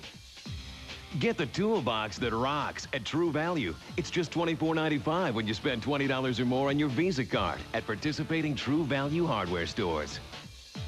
Your True Value is the official hardware store of NASCAR, IROC, and homes everywhere.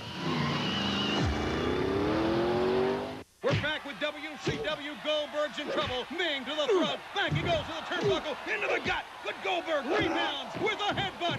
Ming on the outside. Ming gets a chair. Goldberg gets a chair. This could get ugly. They're gonna eat pizza. Little Caesars WCW meal. Get a free WCW motion card when you order 2 medium pizzas for just $9.99. Collect all 4. Pizza. I'll trade you these 3 for a Goldberg. Nope. Real romance. You're waving sugar under the nose of a dead horse. The Real McCoys, solving real problems, 1 episode at a time. Weekdays on TNN. Real clean. Soap is beginning to itch me, Grandpa.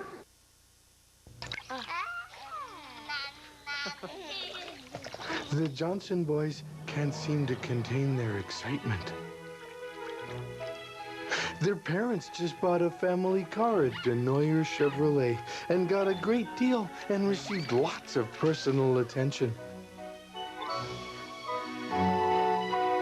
Denoyer Chevrolet's great deals and great service will give you a reason to celebrate. We used to get the greats and the near greats. Big Lincolns, caddies, sporty foreign jobs. A few parts go bad, water pump here, distributor there, head gasket, whatever. Before you know it, we got another junkyard lifer. But smart cars are making better choices, putting in good Pronto auto parts. They're running better, driving smoother, lasting longer. Pronto has the quality parts for good cars gone bad. The smart choice might be to just get Pronto auto parts in the first place. Good to see you folks here at New Hampshire International Speedway. Great crowd on hand, approaching 100,000. And they're seeing a super battle up front. Tony Stewart, Dale Jarrett, John Andretti, those 3 tied tightly together, battling for the lead. Mark Martin is in 4th. Jeff Burton 5th. Jeff Gordon 6th. Bobby Hamilton up to 7th place now. But nobody's able to touch Tony Stewart. It's just been a matter of time for him to get back to the front. Drew helped him this last time. Eli, just a few minutes ago, we were watching as we were away at break, and Tony Stewart just pulled over on the back straightaway and then got going again just for a moment. Whether he broke traction over there or what, but he backed up just a little bit. Ow. That's Jeff Gordon coming calling on 5th place, Jeff Burton. Not a big difference in speed, but just enough to keep Stewart at the head of the pack. Ralph? Eli, nobody on this team is panicking over what Buddy noticed out on the racetrack. They all seem calm, cool, and collected as if nothing is wrong. So I don't know if Tony just lifted off the throttle a hair early or what on the backstretch. They have been telling him to lift up and let the car roll more through the center of the corner.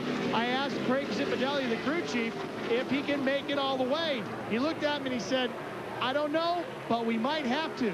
Now, the thing to remember here is that this team thought they had the race at Dover won earlier this year, and they got caught out due to fuel economy.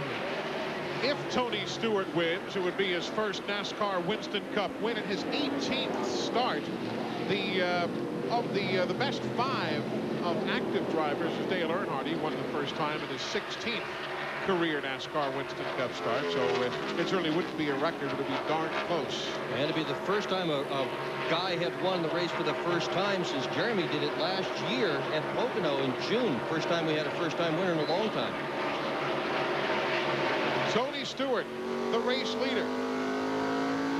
Mike Skinner running comfortably in 12th. Rock and roll! We love you! Rock and roll! We love you!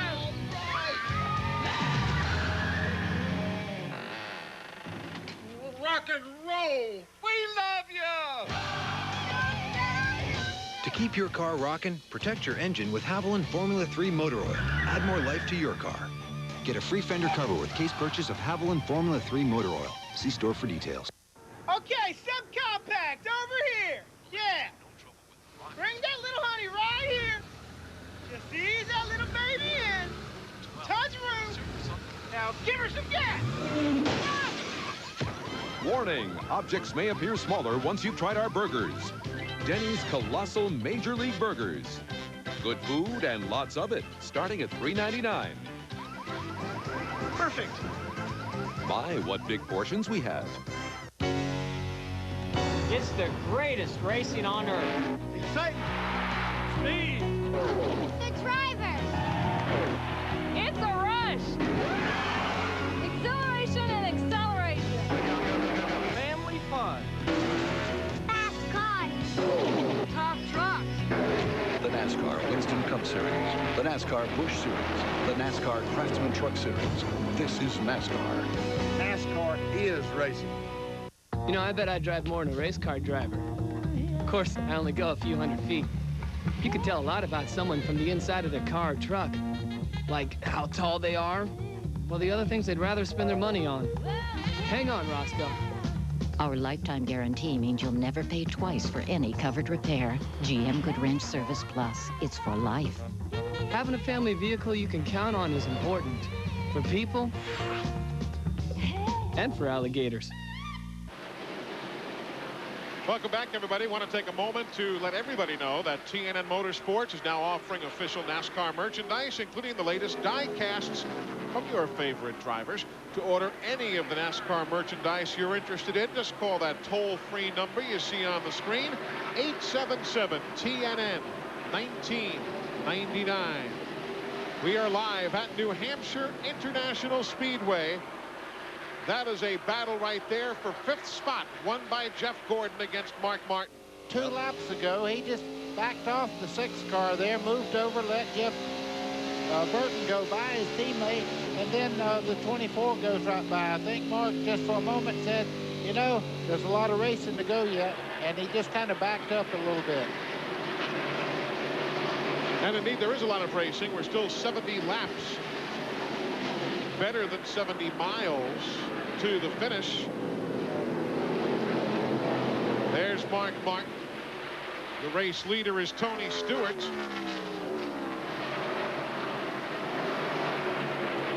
I can see why he let Jeff Burton go. He's a mile an hour faster than anybody out there right now. So he just moved over and let his teammate go. Jeff Burton's on the move right now.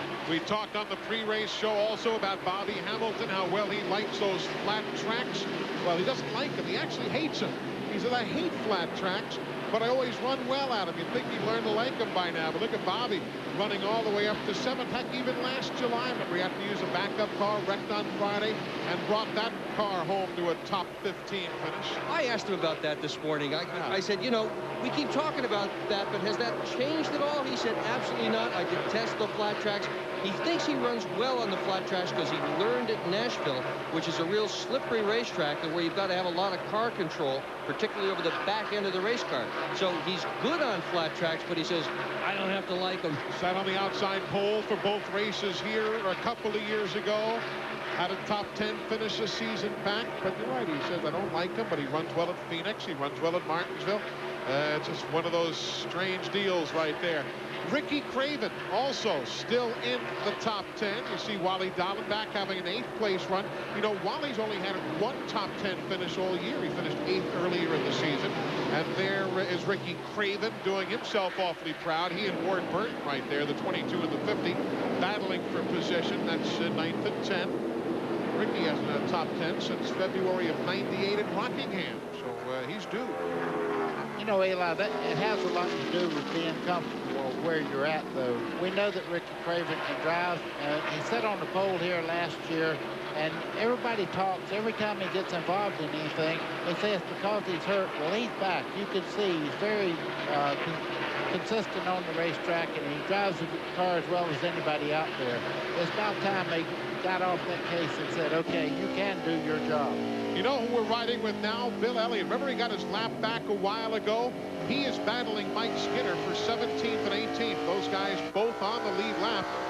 He had kind of let Bill slip aside a bit when he went a lap down early, but he is back in the hunt and doing awfully well. The lead, though, belongs to Tony Stewart. Almost a second of an advantage now over Dale Jarrett. And hey, look what's here. That's Buddy Baker's traveling beer keg. That's your lunch pail. That's the Bud One Airship. Budweiser, the official beer of NASCAR.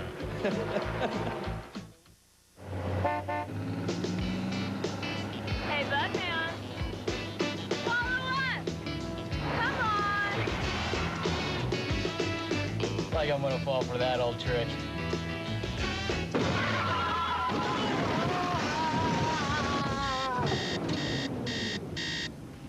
Not so good. All 4 barricades, huh?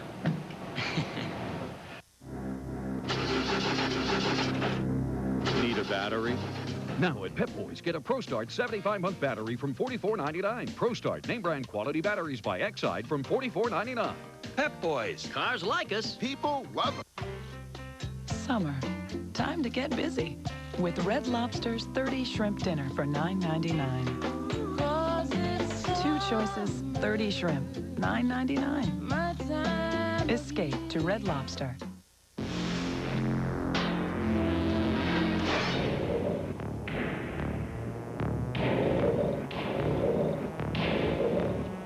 It's the most dangerous 8 seconds on television.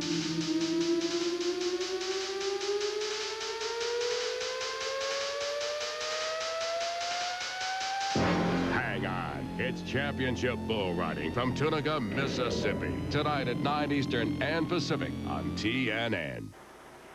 Welcome back to New Hampshire, the Jiffy Lube 300. No change in the running order. Tony Stewart, Dale Jarrett, John Andretti. They're a second apart. Jeff Burton now running in 4th. Jeff Gordon 5th. And Mark Martin, Bobby Hamilton, Wally Dallenbach, Ward Burton, and Ricky Craven. That is the top 10. Pit strategies as we come down to the stretch. Ralph, what are they telling you? Craig Zipadelli, crew chief for Tony Stewart, says we're probably going to have to try to go all the way.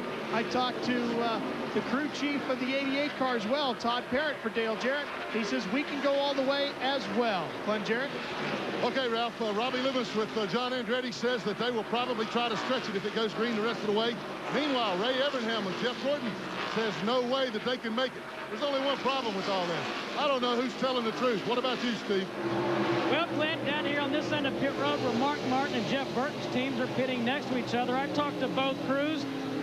They must be telling the truth because the 6 says they cannot make it and the 99 says they cannot make it either. So a different, very different set of circumstances here among the leaders. Stewart says yes, Jarrett says yes, Andretti says we can go. The 24, the 6, and the 99. Gordon, Martin, and Jeff Burton say and of course all of that talk goes out the window as you see Burton going by Andretti right there. Good job, buddy. Quite do it. 3rd spot changing hands. All of those numbers go out the window should we have another caution, but this is kind of like the first 77 or 80 laps. It was caution free, then a whole bunch of stuff middle of the race, and now things are settling down. We've had a total of, what, 49 caution laps already here today, but they were kind of bunched up. And if you're just joining us, this number 99 car of Jeff Burton started all the way in the back of the pack. Reason being, they just couldn't get it dialed in during qualifying. They weren't fast in the practice sessions either. So this morning, they put their heads together, threw a new suspension package at the car, and it really was a gamble. Would it work or not? Well, it sure has. Jeff Burton is running high with a big gamble underneath the race car. A little different than a year ago. Remember when he led 191 of the 300 laps here last July and won by, what, 7.5 seconds? A little different. One thing is the same. He's fast. Yes, he is. He is so good here at New Hampshire. 127.4 miles an hour the last time around. That was the 2nd fastest lap behind only Tony Stewart, the race leader. Pit stops taking place bit by bit while we watch the action on the racetrack. Ricky Rudd's been in. Sterling Marlin has been in. Tony Stewart took the lead at lap 195 most recently. Is going to deal with some race traffic. Irwin, and Rudd ahead of him, while the fans enjoy a beautiful day in New Hampshire. Hope you are too. Just because you're in front doesn't mean you sit back and watch the others try and catch up. If you can make a great thing better, you do it. And that's what they've done with new Mobil 1 Tri-Synthetic. That's a bit of a mouthful, but basically it means new Mobil 1 protects against engine wear better than ever before. Helps your anti-pollution gear work better too. For me, using anything less just isn't an option. Nothing outperforms Mobil 1. We're here at a NASCAR race to take a survey. First question, does anyone sell as many high-quality auto parts as Napa? That'd be a no. Does anyone sell more hard-to-find parts than Napa? No again. Does anyone have as many ASE-certified employees? Last question. Would you like to get paid for this survey? Just checking. Napa, over 200,000 parts, and everyone's important.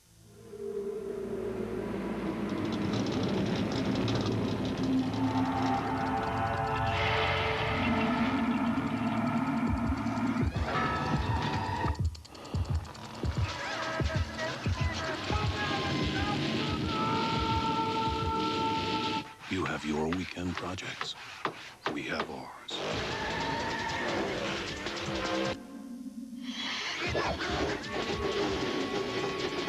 For centuries, our kings were cursed. Their sedans had narrow handrails, making them hard to control in the corners. Eventually, it was learned wider is better. With its speed-sensitive steering technology, the Wide Track Grand Prix gives you precise control in the corners. Wider is better. The Wide Track Grand Prix by Pontiac. Now you can lease the Grand Prix GT sedan for just $269 a month. See your Pontiac dealer today. TNN Motorsports live coverage of the Jiffy Lube 300 from New Hampshire is being brought to you by Napa Auto Parts. Napa, we keep America running. By the Home Depot, the official home improvement warehouse of NASCAR. And by the Wide Track Grand Prix by Pontiac. Wider is better. Hope you've had a chance to log on to country.com, TNN's home on the World Wide Web. Whatever you're looking for, information on race cars, country stars, connect to country.com. Hey, and folks, don't forget, we'll have racing coming up this Friday night on TNN. The Pennzoil World of Outlaws will take the greatest show on dirt to Eldora. Don't miss it at Eldora Speedway's fast half-mile, the Mopar Clash, Friday night, 10 Eastern and Pacific on TNN Motorsports, and that gets the big month of money going for the Pennzoil World of Outlaws. From the Kings Royal right through the Knoxville Nationals. You'll see it here on TNN. 4 races coming up in the month with some $280,000 on the line for those drivers. There's your leader, Tony Stewart. He is up by 0.8 of a second right now on Dale Jarrett, who is running in the second spot. Again, pit stops could be a storyline as this day continues. There's a good battle for position as John Andretti has 4th in the 43, and the 24 of Jeff Gordon runs right behind him. That's 4th and 5th.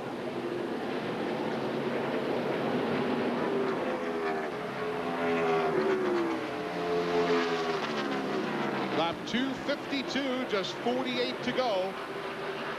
And again, Stewart, Jarrett, Andretti, their crew chiefs say they can go on fuel. Gordon, Martin, Burton, that's Jeff Burton, they say no, we can't make it.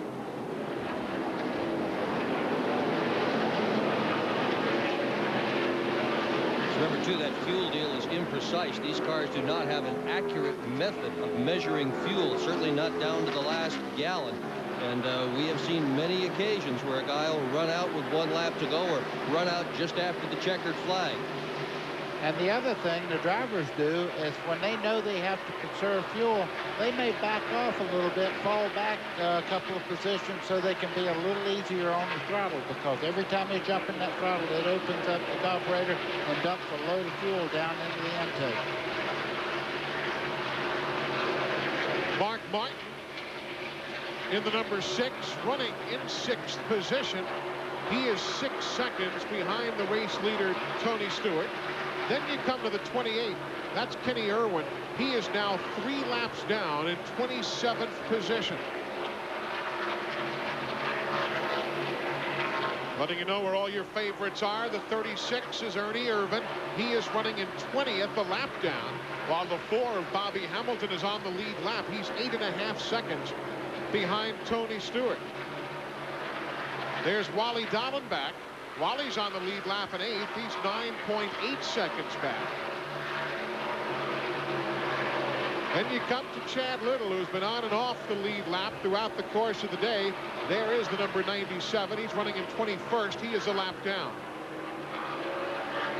Ricky Craven having a super day. He is in 9th.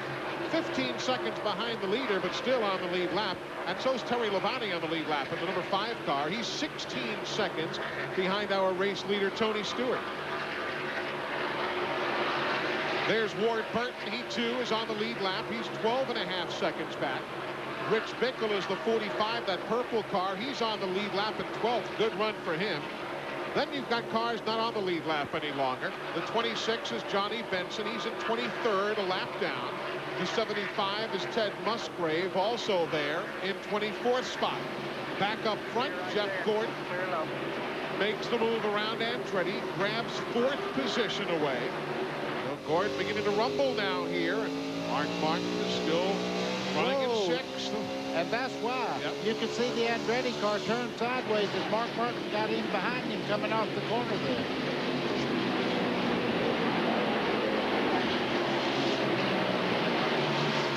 Settles down quickly enough. But John Andretti losing valuable positions. Martin swapping around the 5th place there.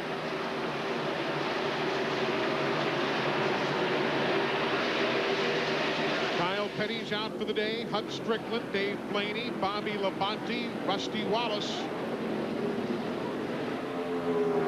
There you see 2nd place and 3rd place. Dale Jarrett and Jeff Burton. Jeff Burton has run him down from over full straightaway back and has caught Jarrett. And right now, much quicker than any car out there. Tony Stewart was being reeled in, and I think they may have called him and said, Tony, somebody's gaining on you. He got back up on the wheel, started pulling out. But you can see they're not very far behind Tony Stewart. He's the next car in front of Jarrett. Only a second behind.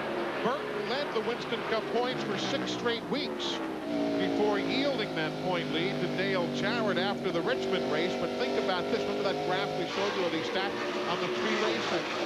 Burton is now 300 points ahead of where he was in the point total in 1998. So no, he's not leading the points. But boy, has he ever made some headway here in 1999. Of course, comes in 4th. NASCAR Winston Cup points. Here he goes. 2nd place. Burton's got it. From 38th to 2nd.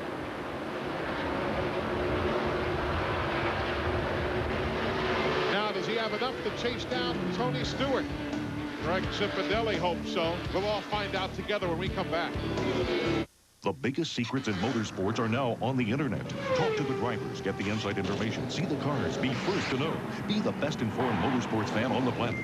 Go to www.goracing.com. Home of Speed Mall.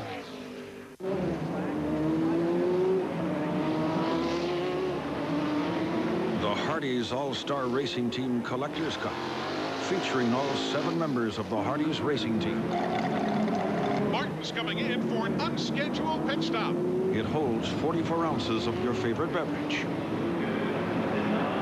even if you can't. Get your Collector's Cup now at Hardee's, a proud sponsor of the Roush Racing family. Unwrap the best package of motorsports merchandise, authentic apparel, collectibles, clubs, die-cast games, and more. The largest selection of motorsports merchandise in the universe is at www.goracing.com. Home of Speed Mall. Experience the sounds of NASCAR Rocks. This summer, join CBS as NASCAR hits the road with concerts featuring today's hottest performers. Feel the rush of NASCAR Rocks. The Myrtle Beach 250, Saturday night on TNN.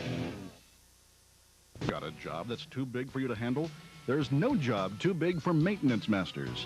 Locally owned and operated for 11 years, Maintenance Masters Heavy Equipment Division has everything from backhoes, tractors, dump trucks, and front-end loaders to industrial parking lot sweeper.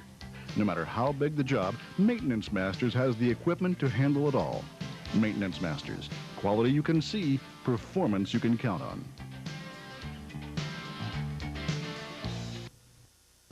Life is full of reasons to celebrate with TCBY frozen treats. Reaching a goal. A hard day at work. Life-changing moments. Because it's Tuesday. And another year in your birthday suit. Enjoy a TCBY Cappuccino Chiller, now only $2.19 at your TCBY shop. TCBY, it's time to celebrate. We are back at New Hampshire International Speedway, where Tony Stewart continues to lead. I know I'm going to be watching that show coming up Tuesday here on TNN. He was going to be the leader of the next generation of great champions. Had just begun to show what he was made of when it all came crashing to an end. The life and times of Davey Allison coming up Tuesday night, 8 Eastern and Pacific on TNN's Hot Summer Nights month. And by the way, he's the last rookie to win an NASCAR Winston Cup race, the late Davey Allison. Back in 1987, won a couple races, won at Dover, and also won prior to that at Talladega. So the life and times of Davey Allison Tuesday. And of course, don't forget race day. Whether it's Rick Benjamin, whether it's Mike Hogwood as it was today, all the latest news from all the NASCAR series and all the worldwide racing scene. Race day Sundays here on TNN Motorsports. All right, let's go back to the pits and revisit all these fuel stories and everything else. Ralph? Well, we'll start with Craig Zipadelli, crew chief for Tony Stewart. How sharp is that pencil and how well is this car handling? Is he handling well and can he make it all the way on fuel? The car's driving good. We're just trying to keep it calm down, nice and smooth. We need to conserve all the fuel we can. We're about a lap short. Does he have a push or is he tight or loose? What's the situation? We're a little tight in the center. We're not bad. And don't forget, guys, if he's a little tight, that'll also affect that fuel mileage. That'll hurt his fuel mileage. Steve Burns? And Frankie Stoddard, the crew chief for Jeff Burton. You guys are awfully fast. Can you make it all the way on gas, Frank? It doesn't look it. It'll be a gamble if we can. I don't think we can. I guess they're saying that the 20 can, so, you know, it's kind of too bad it's going to get down to gas mileage. But Jeff drove a great race. That XI battery 4 has just been, you know, we just struggled all day, all weekend in qualifying and stuff. I didn't give him the right combination in the car for the racetrack this year, and we've got to figure it out this, you know, today, and hopefully we have a good finish. Let's go to Glenn Jarrett. Okay, I just asked Todd Parrott if they were coming in. He looked at me and shook his head no, but there's a lot of figuring, a lot of concern going on down here in the 88 pit. They are still not certain that they can make it all the way. Here's Todd. Well, he's not going to say it on the air. Well, I guess we'll all find out together, won't we? He wanted to know who could make it. But let me finish up by saying this, guys. If anybody cannot afford to run out of gas, it's this team. They're leading the points. Bobby Labonte, who's in second, has already had trouble. They've gained a bunch on him. And we know that Jeff Burton is probably going to have to stop. So they cannot give up those kind of positions. Right now, I think the man in the catbird seat is Dale Earnhardt. Remember, I told you he had to stop after that spin up there a while ago for some minor body damage. He can make it. There's no doubt about Earnhardt. Well, some teams beginning to make their pit stops early while we watch the action on the racetrack. Rick Mast is coming in at lap number 272. So some of these teams are making the early stops, but Tony Stewart just out there running. You know, I have to think that Jeff Burton has backed off the throttle a little bit, trying to conserve fuel right now. He has backed off the pace. He was running Tony Stewart down, and all of a sudden it was like, okay, I have to conserve fuel. Now, is that the only way? Does smoothness also help you conserve fuel as opposed to pouncing on the gas pedal? Oh, exactly. That's what you do. You get back in the throttle very easily. You back off a little bit early. You save it. Going in both corners, you save a little fuel. When you get back in the throttle, you don't get all the way in. You save a little more fuel. Riding now again with Burton, looking back towards Jimmy Spencer. Dale Earnhardt right there, his crew chief Kevin Hamlin. What's their fuel situation, Ralph? Well, let's find out. We're with Kevin. Kevin, the way we see it, some of the guys are saying they can make it all the way, but we're not real sure they're telling us the truth. We know, according to the numbers, your car can go all the way, can you not? Yeah, GM Goodrich Service Plus Chevrolet can go all the way. There's a couple other cars that stopped the same time we did during that caution when we spun there with 18 cars. I believe most everybody else in front of us is going to have to stop. Is your car handling good enough to hold on and win if there's some other cars to race with at the Cologne? It's not handling as good as it was earlier today, but we're just going to have to see what will happen here. Of course, you have to factor in he's got a 7-time Winston Cup champion behind the wheel. Remember, too, we talked about Michael Waltrip had stopped to top off. So did Ernie. Earnhardt came in at lap 204 and again lap 206. Maybe that'll be the story. Who knows?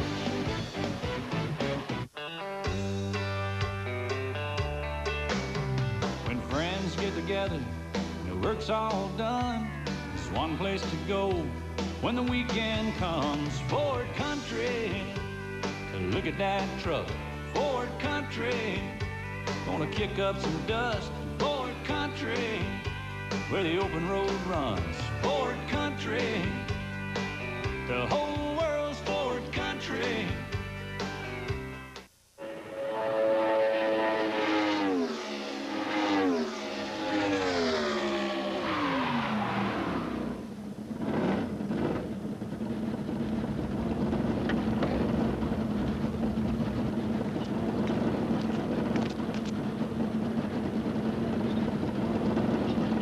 I got to do all the work around here.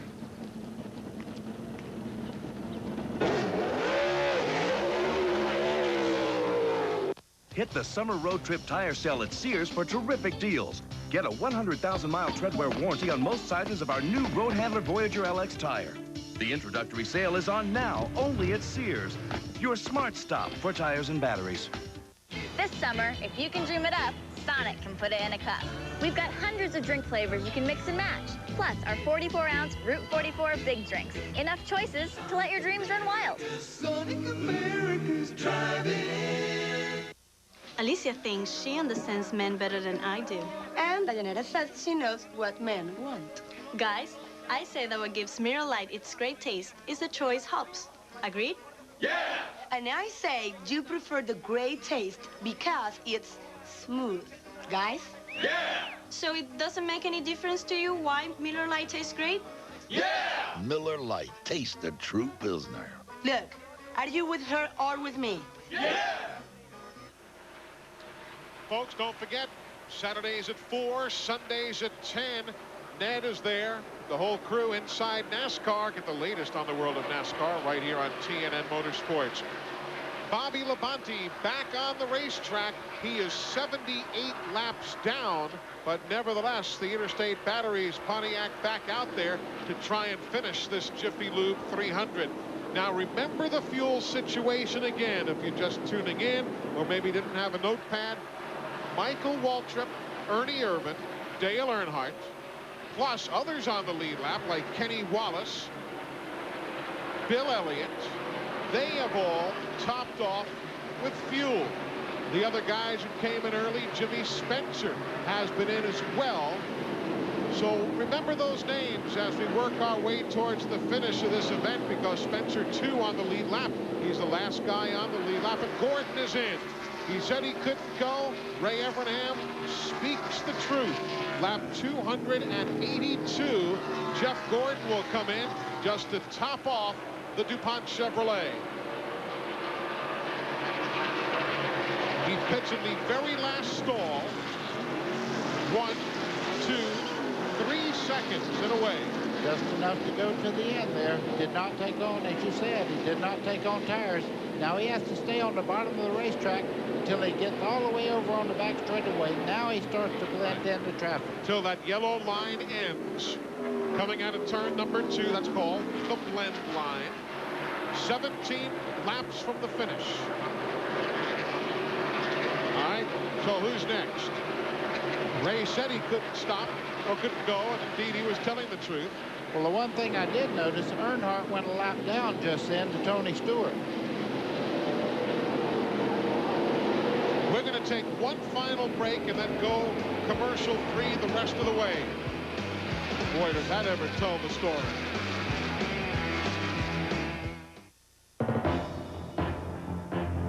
Rhonda Drury started working at Jiffy Lube 6 years ago. Today, she's a regional manager.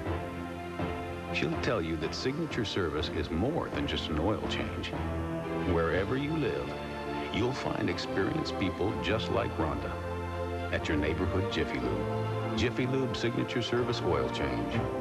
Our name is on the line, and we offer Pennzoil.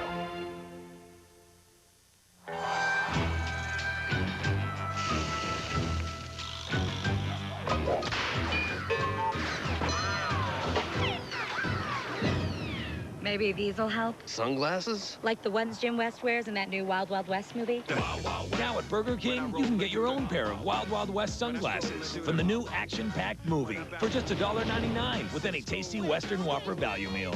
Who's Jim West? I don't know. What's a movie? When you have it your way, it just tastes better.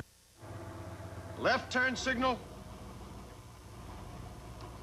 Right turn signal. Headlights.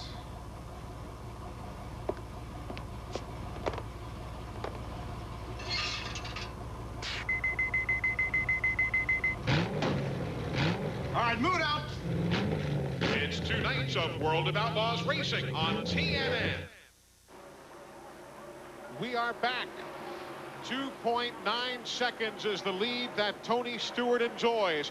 But as the crew chiefs have been telling us, they need to stop. Here on lap 287 comes Terry Labonte in. Jeff Gordon has stopped.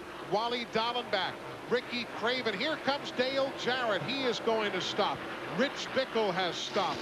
Ward Burton has been in. Stop on that board.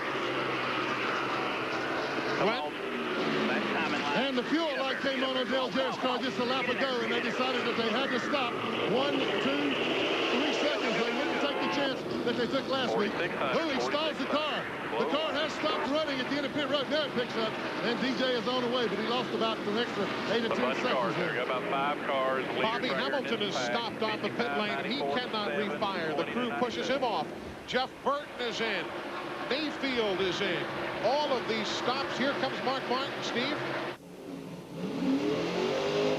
Now, he was checking on a story there as they push the Mark Martin car away. Now, remember, the 7 of Michael Waltrip did stop earlier, among others. Tony Stewart, though, they're trying to conserve fuel. Ralph, what's Zippy saying now? He's saying back way, way off, Eli. They're keeping an eye on all these cars that were right behind them in the top 5. Now that they have all dove down pit road, they know with just 10 laps to go, if Tony could just ease even farther out of that throttle. Remember, he said they were 1 lap shy. Maybe, just maybe, they can find 1 more mile worth of fuel. Now, the 20 is not stopped, nor has the 43 of Andretti.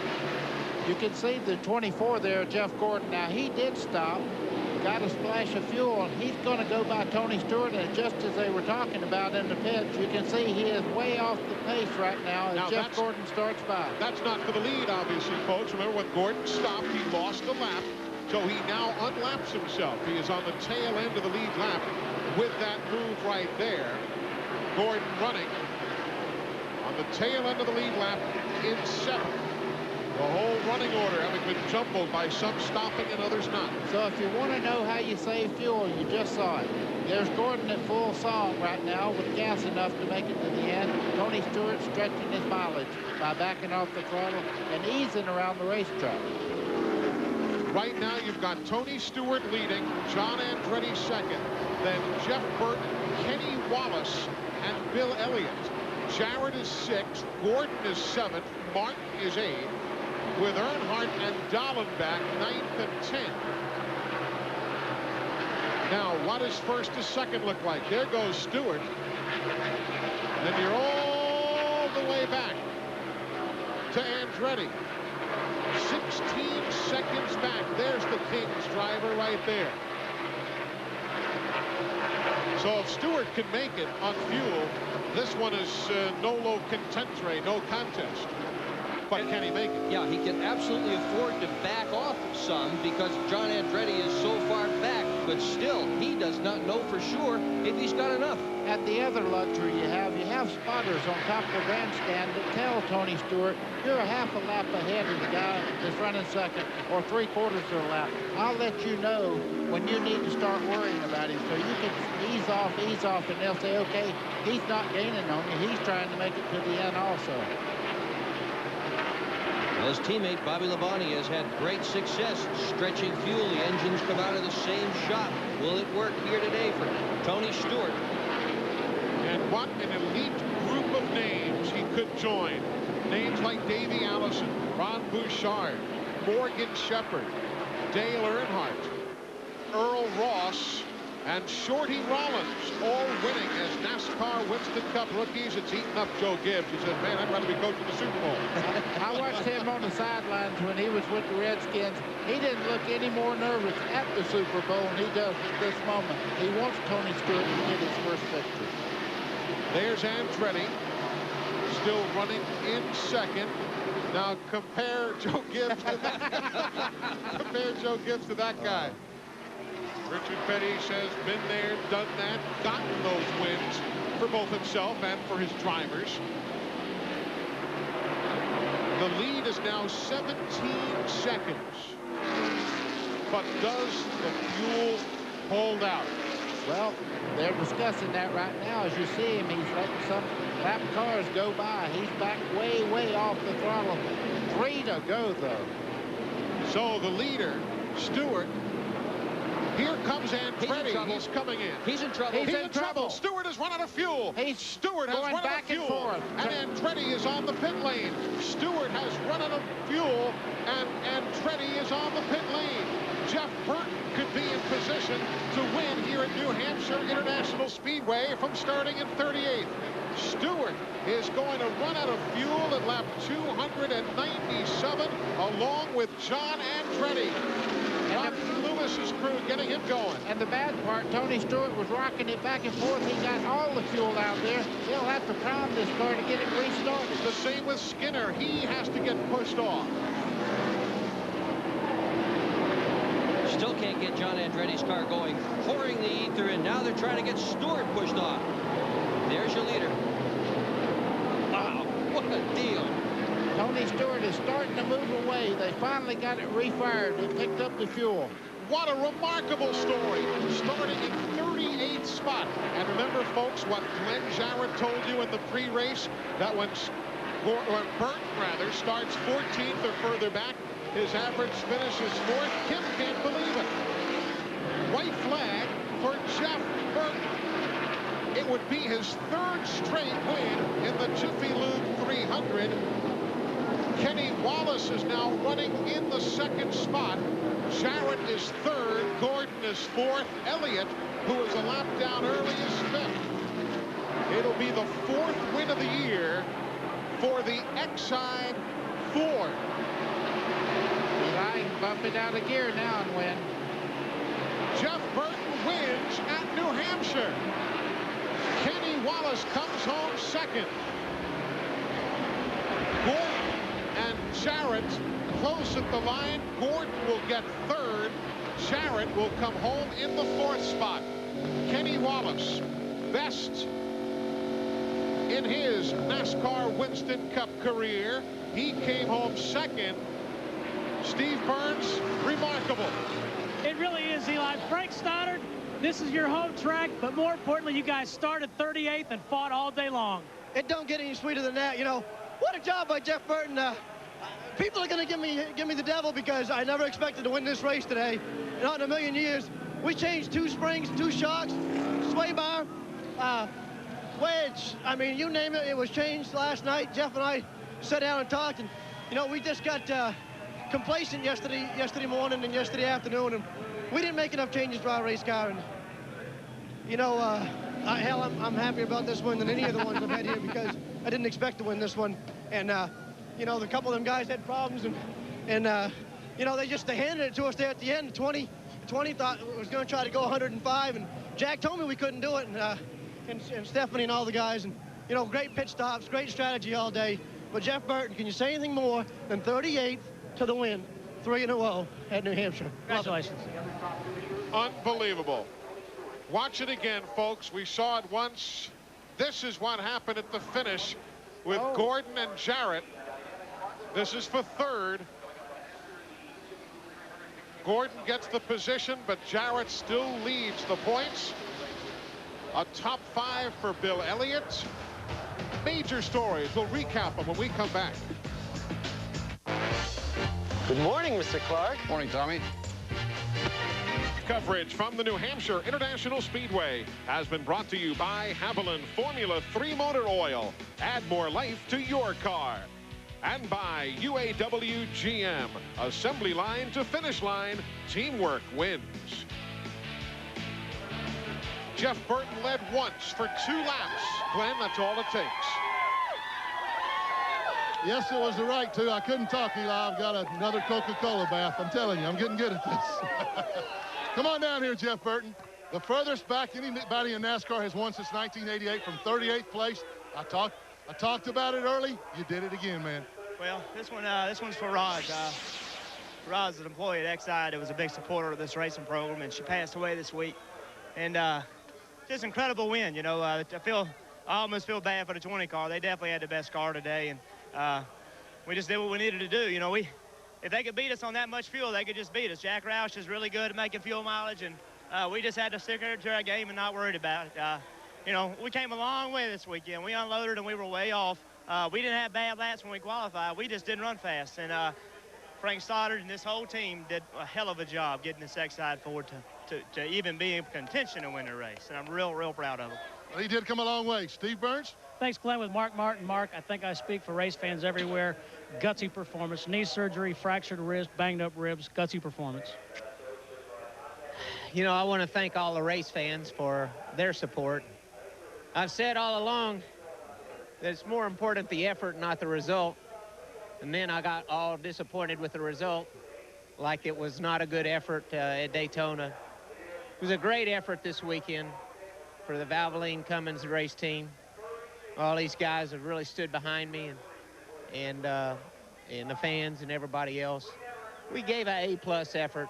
We got a B result. You know, I'm a little bit angry that we lost 2 spots at the end based on fuel.